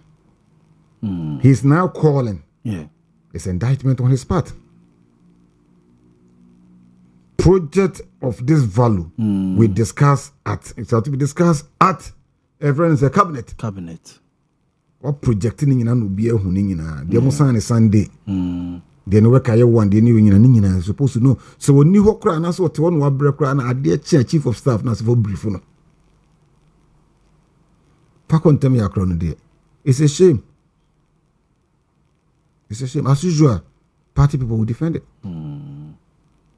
They will equalize it. These are things that I don't know my gun and calling him. All of us have to come together. Me call baby. Because baby, because top plot to baby, top plot for them be a project be. And now, as usual, I'm on top plot. I don't want to mention it. I don't want mind the power for. Must start plot back on one. It's our four plot now. And the person was fighting me. I'm able to may say. Then I retreat. Retreat. I'm afraid. I'm in the transit. I'm going to say, the authority my obu me no bi no kwase a I no me no mienu nkambo na ye nko ne ho ye jaro no te ho no no do feel na ye mienu na mo mienu na mo kon. He's our common enemy. Let's come together. Yeah. So they all can hear the dog ma yinko we sat down, we went there and who put no you have to go and release another size of plot somewhere. Wow. It's in no we na this MPP time no contract baby on the man no na on the man so na ya come on pam wo. It's infantile. Say na ya Ghana kwanki bebre. Yeah. The enye wo mu nti na Ghana for punish you. But all balance of area certain you are doing similar to what they say or more. Then it's a problem. Yeah. So these are bare issues. These are bare facts that we need to discuss and discuss them well. Yeah. Partisan in your man says I'm tired until no be framing program na for Ukraine MPP veteran this is na for I don't even want to go. Because they are milking us. And those who are defending are poor. They don't have anything from the party. Poor in quote. Obiati company just some few months ago, your money contract sum of 136 million Ghana cedis. Yeah. Are you sure she's going to execute this? When you move 5 million euros, so you're not talking about cedis. Yeah. And communicators or whatever. What the rules then you come and say, and MPP 40 years say, no, it was let's defend Ghana. And name on the Korean Ned. Yeah. Whenever Boamah no me, no. Rather than that, we are not. Me, I don't. Second media documents you never near reading. I don't do that kind of politics. Adam has a blue a guy back on no way. Yeah. Then I just have to go. Yeah. No, it's not. Yeah. Let's defend Ghana. Me can't say ye near young coffers because MPP time. No, almost yeah, one village, one dam. No. I spoke about it 100%, and everybody was almost party was against. I don't know can we now. I said, Master, me the tin in the corn. So one village, one dam. Dam because said me make us one village, one dam. Metiasia. I see him say, I had a bit made dredge in the dam. Said be a jenny, but young of a jenny free Mali. Okay. Your benchmark your access say in your journey but to see free until you put it down. You don't just go and do down. You have to double. Yeah. You understand it? Matthias. And I was vindicated. You get my point? The me we here obusam we munyi na no. Sa contract me ready mo do ni nyina. So say no. Kaya de papa kakra ne wo mu no. Abeye jata e chiewe. Before President Kufuor this procurement one neighbor. Yeah, public procurement authority. Ban be we mu. Na some na store boys, store guys na for no the way billionaires. Storekeepers na for. Na niema e koso na nye procurement officers ne ho that mean procurement officers store boys, store manager, na for. Na nye ba ku bi awie na ye procurement officer or former procurement officer or Ministry of Defense, a public accounts committee they were 4.8 million Ghana cedis. So the koto SUVs 6 abresoja for the monitoring or 2024 election. Car no you good. No busan say car no otoba ko say good. And also I won kai. And I say send no city hono mo kra no. Be shade ne sanam say masa. You see what I mean? 48 billion and I me and I make sure say sir SUV ne day SUV ayo Doc enye enye RAV4 ne de titi mu bi enye no bia slightly used vehicle. No, you get my point. Yes.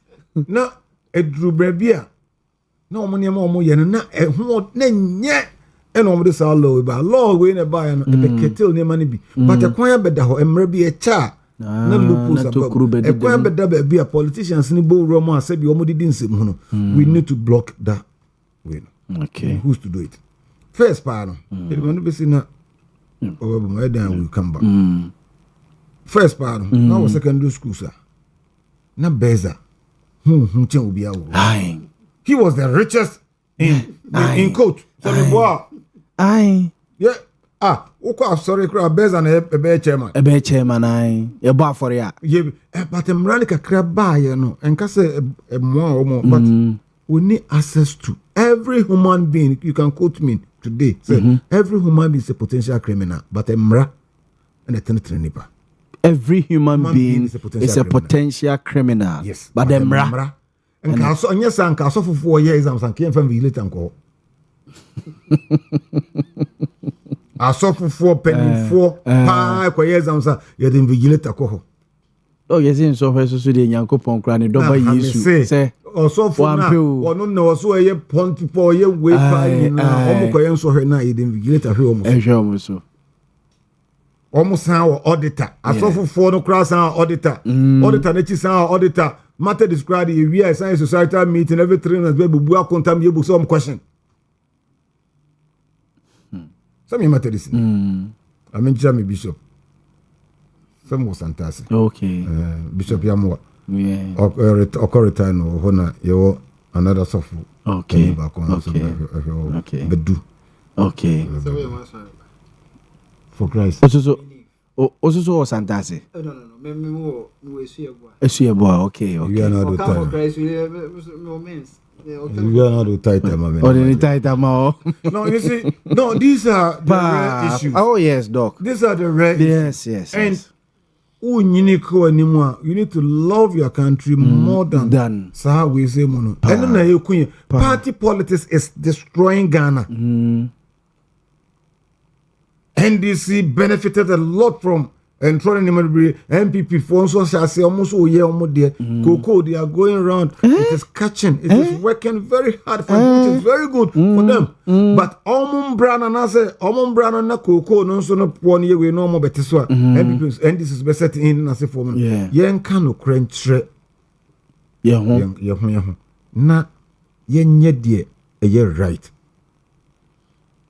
What the no, and queen, and that what will continue to kill, destroy. So, Obejinaho, na Okujetu, I can't call him honorable because no more you be honorable. But then, doc, he cannot be or say so. Obey minister of foreign affairs. The time, no, so will be fraud. Ninkof will be a fraud. Look, be a private. He will resign. Who can't dinner one now? To for now the Katrama far. I can't call you an honorable person. Look, I'm about. I for of you bebamo. Omano bio. A Dominic ne.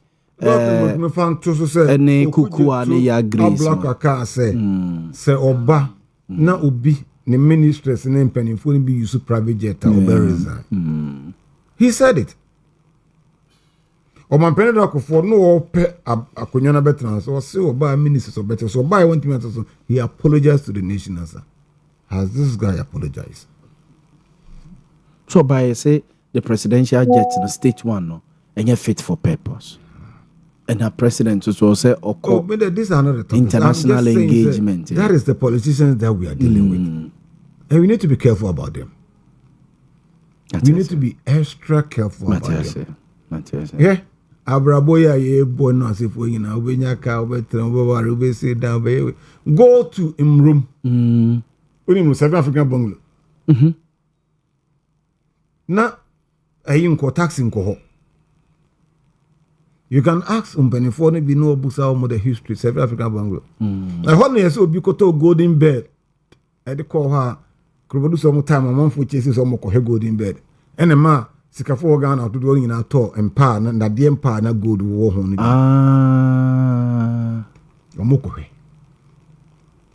Near 7 Africa, but not down 7 pet. No Simas uncle from Bino Botanaho. In the Binum business, but and your agrochemical. Yeah. Enne ye ton agrochemical ye bodon komi wo ye sie ma me abokaw afro ho nyina babisi. So if today you think say you are getting whatever so I'm going nyina makra kotena bri cry junkies krom ntimi mo back to their homes. Let's do the right thing and from why your money na mo be ba no. If you are sitting baby out is here you are sitting here for 3 groups of people. The dead, the living, and the yet unborn. Yeah. If any decision you are taking, make sure it's a decision favor these 3 group of people. If any decision you be out taking if you are CBN, making sure it's 3 groups we know. The dead, the living, and the yet unborn. Una nana mo mbetena ha so mo de ha na di sabinse bunu di akwankwan ka hakran kinti metena ha. Ye ne etia sisi anso ya de bebo ye nyina. Na dwene se de wo ka ne no. So katre mo ne ka de a enye mwa future for no so God will judge you for that. Matiase. Observe for the Dr. Solomon Kwatin Foku or a business development manager or Kumasi Technical University or some infants also say the free pechino. So petty number 1. Aha. I was actually a Methodist in you know. Aha. And yet, and gonna for Christ. Or see, we leave. Oh, we leave. Because we leave. Oh, I see a boy. Men's fellowship. Okay, we're chairman. Okay. I wasn't man. I was a lawyer. Lawyer, Mammy Embra Honomay. Lawyer, so sourcing contractee. Rose Ministry aye president directed so per comprehensive review and ababetu just say the fourth estate for now omo ede in semi babontin omo dia to gwe we say omo call back to Rose Ministry omo website ne so akọ check data na da honom no ye delete the every omo website ne so amanfo obusa say eyade a NDC na mo opposition no ya mo kasa de tiaye ene mo ba ye mo ye ade na mo kasa ede etiaye no adenje lawyer. Okay. Once again meet here. Lawyer pajo page mic no kakra. Meet here. Wa chefo a mo hwe ni.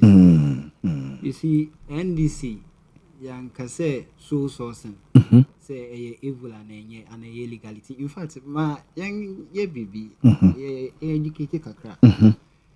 So sourcing and yet anything illegal in our books. Now, what share Public Procurement Act 2003? Different methods of procurement. Into what share from this section 35 to 40 was into different methods of. In fact, Acts outline the following methods of procurement. Competitive tendering. Competitive tendering. One form of procurement method. Okay. The second one is two-stage tendering. Two-stage tendering. Okay. The third one is restricted tendering. Tendering, okay. Now, the fourth one is single source procurement. Into a 1, 2, 3, 4. Four methods of procurement. Into what it means is single source procurement and yet illegality. Single source and a sole source. No one sole source and yet illegality. Now, all these four methods are acts now list no a more procedure and the first name reason why you should resort to that particular method of procurement. Okay. Yeah, time nyanka sentia single source and sole source and say and yet but na share the rate at which almost every contract be our no sole source and what Ghanaians were getting and a man now we spoke against it. For instance, Swami interchanging when say Swami interchanging na denta do or found column den inherit about 23 rules. Yeah, they became big push on, yes. It was already so sourced under MP. The previous government, Nanado Danko Kuwado. Yes, they become yeah, we be. Okay, Rango Ghana Limited for no more year as one may interchange, you know. It was already so sourced. Okay. Yeah, best sabi bia yeah, far because I realize a funds with regards to those projects challenging. Say no say you try find the tool for big project and they implement some of these projects are very important. Boa you in commission you be community na then and from economy be ya insisting bia into it was already even so source. Into yeah internet na can say nanka 4th state grand they should be very fair and truthful to us. At least muma nia MPP muso so say yeah cry you push that back here one because of continuity. So government is about They did that.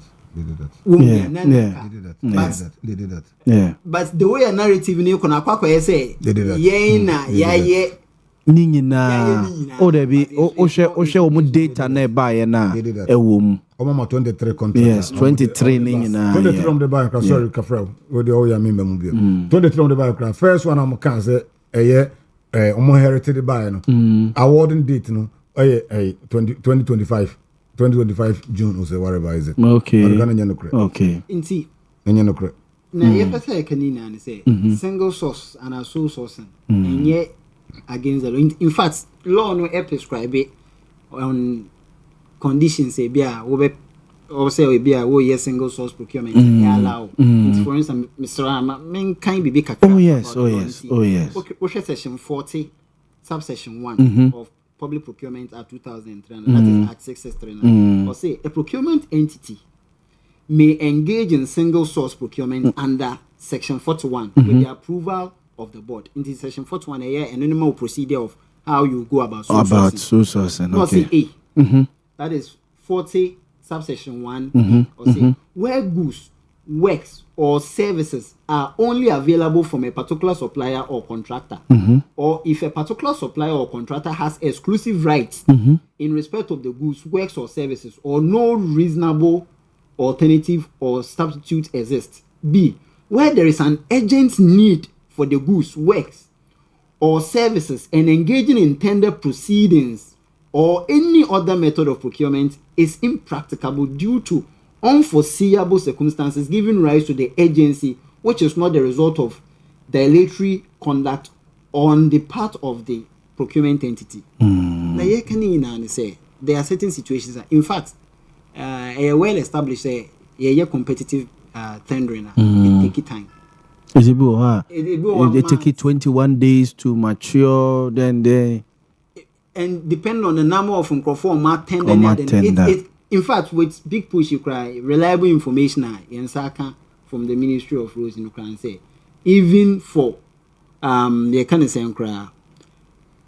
Restructure, listing, rules, projects, and on company take it by the rules, they repackage the contract. Yes, value when they don't create taking about 7 months. Now, this is a situation. These are rules. Some of them cocoa rules, some of them critical. This is from interchanging. These are rules, very urgent. I be say traders now they community on that road, or say for transport of goods and services, very urgent. In see a share sign say value projects near you in crampon ballroom sets and we in crampon taking more than 7 months. That's a case baby, but you be taking through competitive tendering. How many months again? As a baby in Ukraine enter into 2027. Let's say 2028 to Kraba. Na ye Ghana and Yambo Ghana, but this is the situation. Section 40, MSI alternative route, and say the agency of it. Now it is urgent. Omo use road, maybe I was saying, a bit more use do pepper road, no many other, maybe yen two musu. But say, I was saying, we know if with the emphasis fantastic quanya crowd, ye can say, from between or Ahinema Kokobin to Anyan Quantano. Yes, Anyan Kokobin and Yan Quantan, way crampo. Immediate one, Bequai runabout to Santasa runabout, no. Yeah. Well, yeah, first to see how we feel it. Now, Swami interchange, see how we feel it.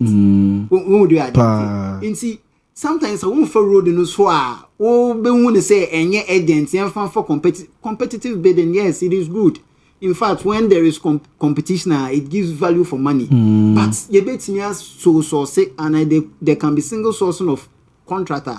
Us to get value for money and save ourselves that long time of we are haggling giving a experience they can say in opposition we never said so sourcing the rate at which so sourcing from Takrady PTC road to Accra inner city roads and or Fanko almost all the roads near the west. So. Now even frontiers, time I drew COVID by Ukraine and testing. Airport, no. Frontiers is it really now so say and funny enough, you so say one test be $150 and okay no mama Ghana $10 pay. So sourcing value for money. Yeah. It is if Ghana were supposed to even get more than you can say even half of it or something. And our argument was like more empower you can say no Gucci for more empower no Gucci for no cramp no then come yes testing no then kescano but still no maso so see are gonna get $10 per each test bia into so sourcing and can say enye in fact you can say it's an illegality you can't be bia there is a law backing it but also conditions na right for so sourcing and also conditions have been there internal na maka back agency of winning. One agency and 2 years. The agency the competence of the contractor. For education, so a lawyer and me busa. One of tell me patch me about. One tell me busa sa do. O the kafra. Say, o say so be our experience near the man. Now the person road contractor. Oko bie no meba oko as part of it oko bie na you know January 2025 the cost no ye the contract the workers 4 and meet condition bia the me person lawyer can ye nyina atias and say and them omo ye no omo investigating up those who supposed to be punished they should be punished and then we move on sure and yes MPP time omo punish omo and Ghana for punish omo you people should tell the president to say So wada on sorry na sa de omo ye we na enye no those supposed to be punished. To be punished. Ebi adok eno na ma president a call for all these documents. Nti enya no. But also na document no wonya adwiri sakota ministries in the doorso. Every morning ministries in the doorso. We or lawyer Pendino.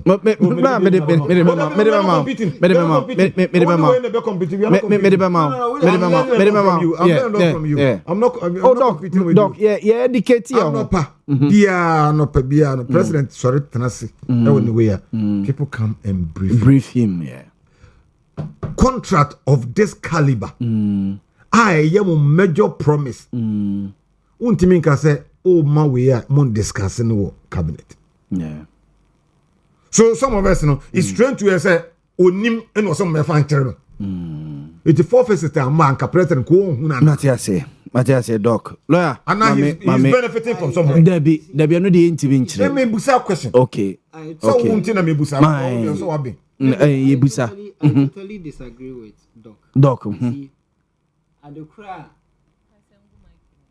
leaders, and yes, obe micromanage was subordinates. And then they say, you cannot oversee everything at a go. Yeah.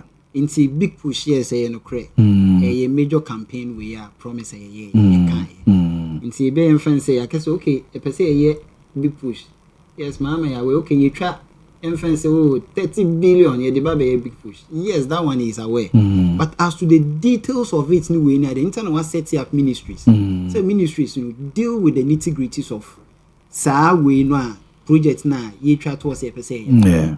Into enya de bia no say particularly back to the attention of the president until say if say something bad happens and something suspicious happen na yeah. But the president cannot micromanage every ministry. Internal alpha minister say be one. Into what I say because of that, into just say mama ye incompetent and maybe okay, well, what's what done be sana it's I to say it's a blot on his competence and be sana. That one I totally disagree. Men can incompetence. No, but who can say a question ne up and doing and the competence no, but it can be played back.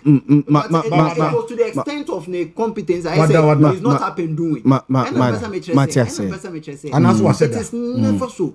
And only personal interest when we say a contract we the one way I may it is never so. I didn't say ye be ministries. Internal minister and national will say oversee some of these things are president he might not personally oversee it. Yeah. When do we for instance, about some few weeks or say about last week, president and UN about reparation.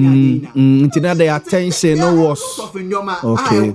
A catch the eye. Assignments no they catching attention. And nana. But president himself be pushing me main projects. Yes. Into we be a monitor. But internal because of monitoring internal day minister Ababesha was a minister. Boamah, this is your agenda. It is never wrong. It's true. What I say, it is never wrong. Say it be between. Now they be no be. It is never wrong. Say be between president now against you say and as I said, single a sole source and a single source a procurement any illegality. In fact, we should the whole of section 40 of the Public Procurement Act now. When more are dedicated at their tool for single source. Conditions are also meeting for single source. Now, lawyer, about 44%. Above 44. 44%. Okay, some minister no call parliament, as some catch and say about 44% of the total big push contracts, were so sourced. So, and there many kinds, and now my criteria, and you may meet Emma company be, and I say. A ministry be and I say be a department be decide say contract with ye best so source e de ama we and na me manage ho pa na so bobo criteria no into my kind B that is 40 subsection 1 my kind that is the agency minka a 40 subsection 1 a C because say where owing to a catastrophic event there is an urgent need for the goods works or technical services, making it impractical impractical to use other methods of procurement because of the time involved in using those methods. D, where procurement entity which has procured goods, equipment, technology, or services from a supplier or a contractor determines that additional supplies needs to be procured from that supplier or contractor because of standardization. There is a need for compatibility with existing goods, equipment, technology, or services, taking into account the effectiveness of the original procurement in meeting the needs of the procurement entity. The limited size of the proposed procurement in relation to the original procurement provides justification. Then when you come to the E, where the procurement entities seeks to enter into a contract with the supplier or contractor for research, experiment, study, except where the contract includes the production of goods in quantities to establish commercial viability or recover research and development costs. Or F, where the procurement entity applies this act for procurement that concerns national security and determines that single source procurement is the most appropriate method of procurement. A procurement entity may engage in single source procurement with the approval of the board after public notice and time for comment where procurement from a particular supplier or contractor is necessary in order to promote a policy specified in Montie said what kind way the law even does not add say a entity no babe executive it should be a tried and tested No. Lawyer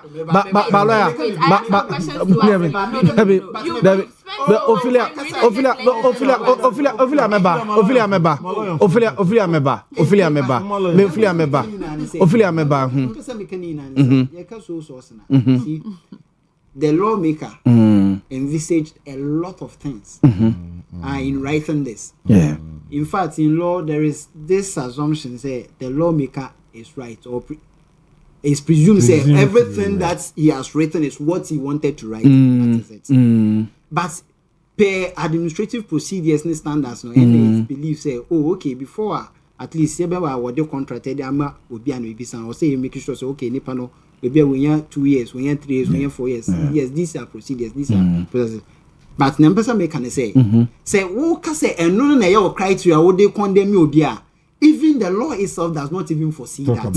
It does not talk about it. And person may can. But per administrative standard, and person may say, but per administrative standards, accepted practices. Accepted practices.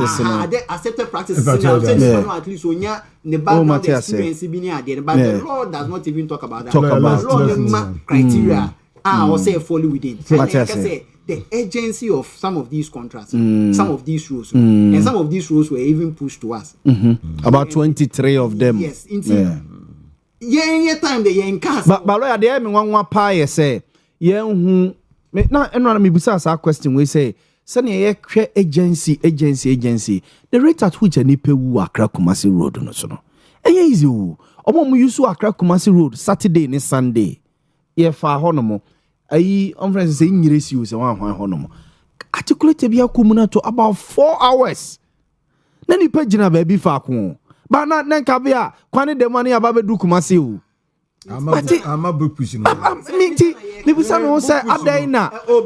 Minim say big push mo say the expressway me boa. It's not yet say. Na we even of ankon insawom na dey push account say na NPP tan you push the bypass no mu yi ato kro na chi no.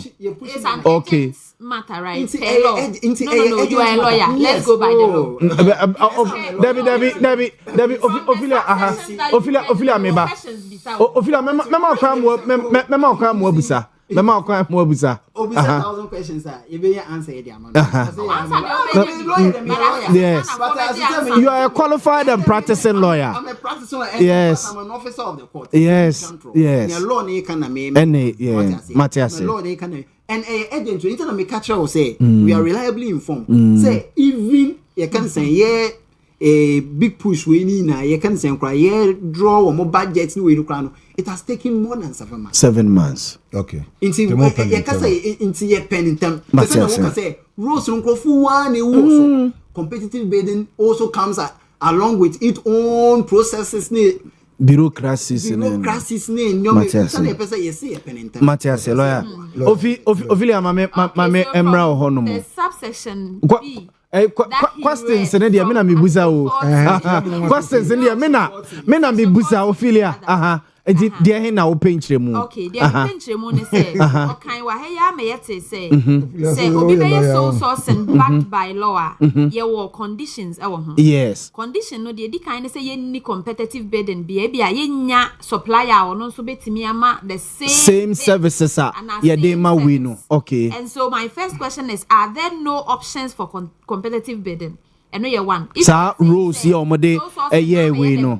Okay. Okay. And then the second thing is or say a matter of agency. And so if you are talking about agency, then I will talk about timelines.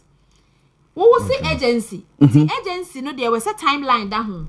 Senin tema mo penti. Na enya adwembone bi ehye mutiri mu se ye ba ye no so se adwembone dia no de o bi wo so edidi wo ho bi nti mo MPP for no okay their mindset se mo MPP for mo fa so se ho edidi nti o mo so mo ba be didi bi okay comedy obi out in nsam ye no nyina edidi nti no nti se ni ye fa ne se say when to me ama me nchiremu a me pende na ya fa ne say kombi na de mo na ye mo say mo fa so sen na so onya ma wo nchiremu dia wo ntimi mfa ne sa say o ma me nchiremu na Matthias eye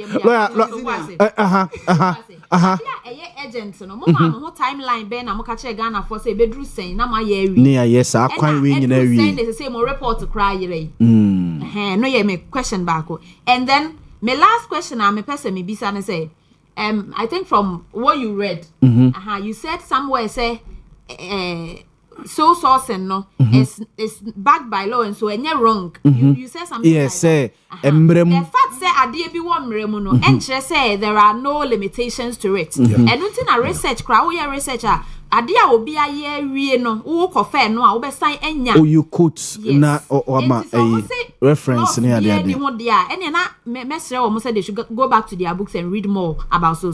Matthias lawyer ma memra ho. Or say the fact is backed by law and interest said there are no limitations. No, the limitations in BBN is captured under section 40. Section 40. The limitations in BBN, so you should move within. So if you're going by sole source, the law deems it fixed. Say it should be within. You should follow this. Give it to an expertise. Ophelia Matthias. Say obisa question into the parliamentarian the lawmaker no wo to me so on shambra no okot na wo for so many months ni years all she sambre we onim by standard practice and procedures our ministries one by experience na one far experience of the contractor and farmer machine as a factor to be considered was so source. These are the factors, the limitations or the my conditions or the my say who person who source na go by section 40 of the act. But na your person in say sometimes the law might even not be enough. But you show your practices and procedures now there. Even in law, they accept it. Yeah, the amount phobia no other Abia countries in here they are internationally accepted. Standard by practices now. Then we look at that one also. Say if there is that opportunity, say okay, there is somebody who is more experienced. I also more than yes. But number some say even that one alone, that one and casa procedure okay for Matthias. Matthias, you see. Also, now no matter admit say omudi. Ose mo adwene a Debbie Ophelia me come no ose mo adwene ya mo se omo MPP for no edidi nti mo so mo ba be fa so wa ba be didi okay mate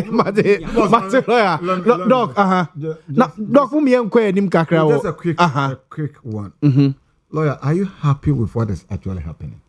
So contractor amode man ko for baby crazy kind of difference the contract sum na do amode man no kra no difference almost 100 and something million euros. Yeah, different. And name woman enye.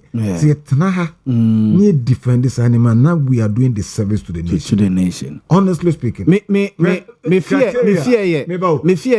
fear say dog sawahwa during MPP time MPP ma contract bebre pa baako ana nansɛminu mienu nyinaa ye witness ye mra odike ne sampan call ye nuanom Adom FM studios a sampan kɔtwe odika adwene si so sɛ wo ye ma contract bi wo ahafo sɛ kɔyɛ kwan wo anyɛ saa kwan no saa kwan na manfo gyina so de to abatia NPP na mi busa me ho sɛ saa kwan no so mo ye no so na mo de ma odike ye ti kroma sɛ allegedly be it as it may sɛ ne sampan ka ne no kra ye ti kroma sɛ nim sɛ odike tonsu enim sɛ ɔyɛ kwan ɛna mo de kwan ne kɔma no na mo nimpa so sɛ bia o contractor Joshua banasa wan bi ho no ma over the years na dwuma ɔyɛ no mo de mana pa ɔbɛyɛ dwuma na mamo but friends and yema mo de kɔma no wanyɛ dwuma no na ye brɛ sɛ me ti kromo no ma na mi su sɛ me kwan ye nyema me ye nyema so na me nkyerɛ edua ananse adie wo ntekuma on transe entonku omo transe eda mahama hunu ye no president ebo mahama president Bahama that one is there uhu ni machine you no call ni machine ni maybe koswa like I don't know that you are not privy to some of us we are privy to a lot of information but we can't discuss them here. There's a public no anyway me just say so disclose no a lot but those behind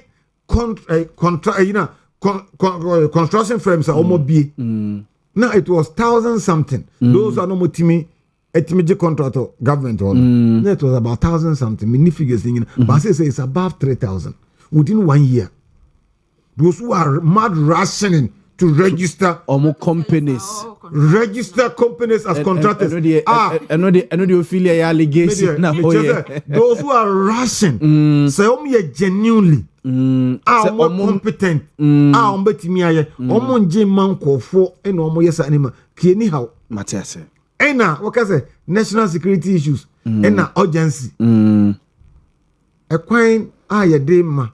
National security, the Professor Road, national security issues, the home here. Yeah, the bomb in the Kofaso. And they say national security. Urgency, no governance is a continuation. Obia governance from Kwame Nkrumah time, Bedousa Ambre, Gorgeous Big time. Obia on the project. I am ratching China said in the time, no 4 years, no.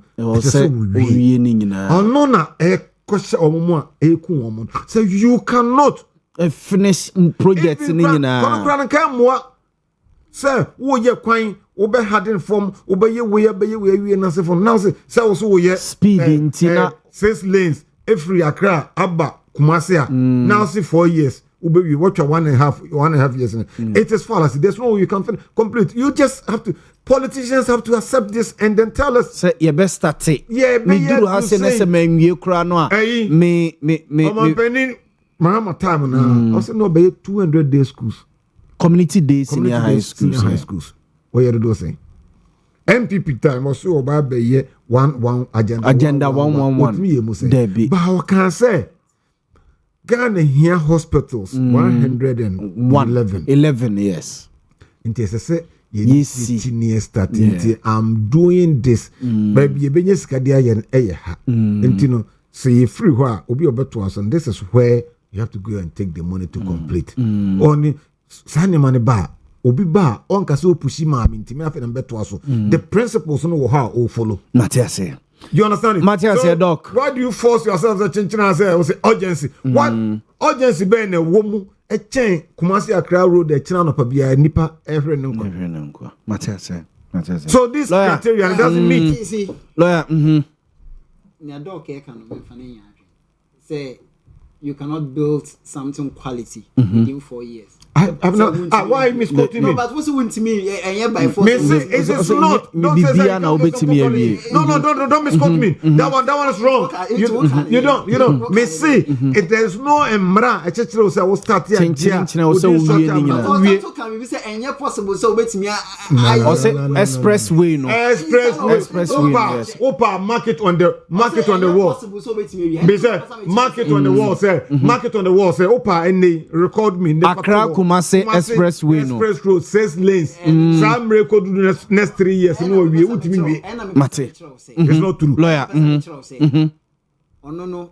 The world they be impossibilities. But baby, as you say, we are see you can even just Google. You see the number of roads, ni kilometers are waiting see quality, well tested. Are waiting see within some few hours. Oh Ghana. Make Ghana. It's almost saying possible. We are talking in context of Ghana. We are talking in terms of Ghana. We are talking in relation to Ghana.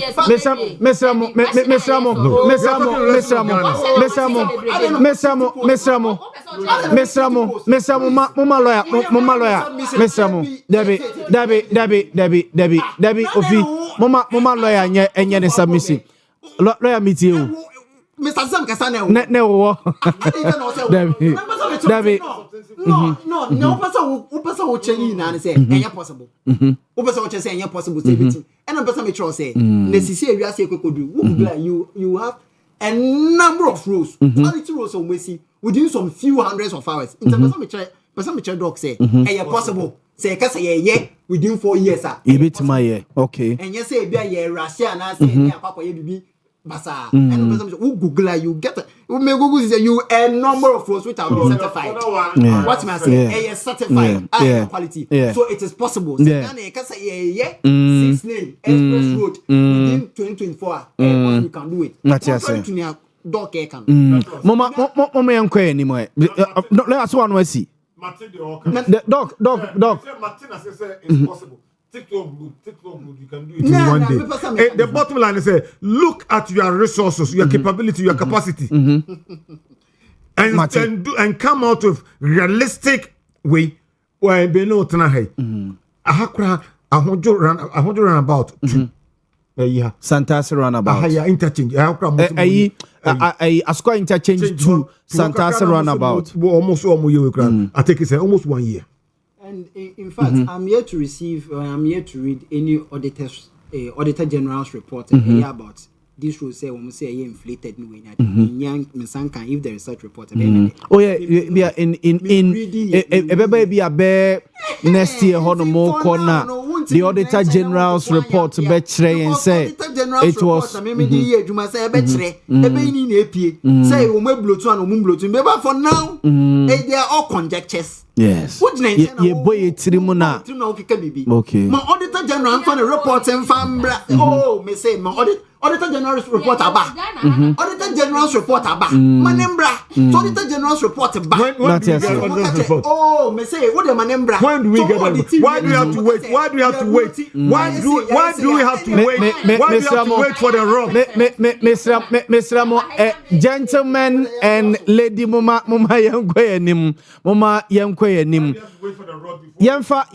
Yamfa diesel prices and ne anopay oil marketing companies no and I say OMCs na start here or more announcing new prices a day MIA asata no pay na diesel let's sell 17 Ghana cedis honomo eco petrol so and 13 Ghana cedis. President John Dramani Mahama edi atuga say government no egusua edin komo say 1 Ghana cedi levy bia omo edeto fuel so liter omo de 1 cedi bi etoto so no omo edin komo say bia so mo yifro no ma bed in a beba Ghana for so no esotia efri ho no mo ofili amamensha se emfemfri ho no mo diesel ene petrol prices astatia epege amanfo echre se de ekoso Israel ene Iran ene America no esunsunsanso ene ne Ghana ya statia ye feel no na baby ya ba bedre Yaw Boamah. Question. Oh, guy name back with you. Alibia Boga. Me carry but a question na me bisa. Say yes ento kwa bi koso ho. Iran any Israel ne America. Sa e wo ho. See. Ya de say ya real and ya trotro bi na egu ho na. O question obu say dey me aji so chire me mo. Aji so chire me mo. NDC ne Ghana fo nyina. Se ampase sa antokwa na ekoso a. Russia Ukraine war na ekoso ye penso no na enye no kra na. Eno ye one question. se Russia Ukraine war etimi ma economy ne harden ye na ye ka no kra kire Ghana for mo ka kire ye say mo de muntimi nya mo de ko hye Russia Ukraine war na se ne de mo nso mo de hye Israel Iran war de a me pa cho me sire bisa se ntokwa bi sine ntokwa bi ana se we ne de eye ntokwa a mo be hye ase no mo bo mama ne se ntokwa we de be ko economy so o ntimo mo amo ho ye wo mayi mu na calamities esisi ye COVID-19 ena enioma e course no in fact ade ba kwa na mani je wa adopreman ho ene se wotena se bia na waka se economy de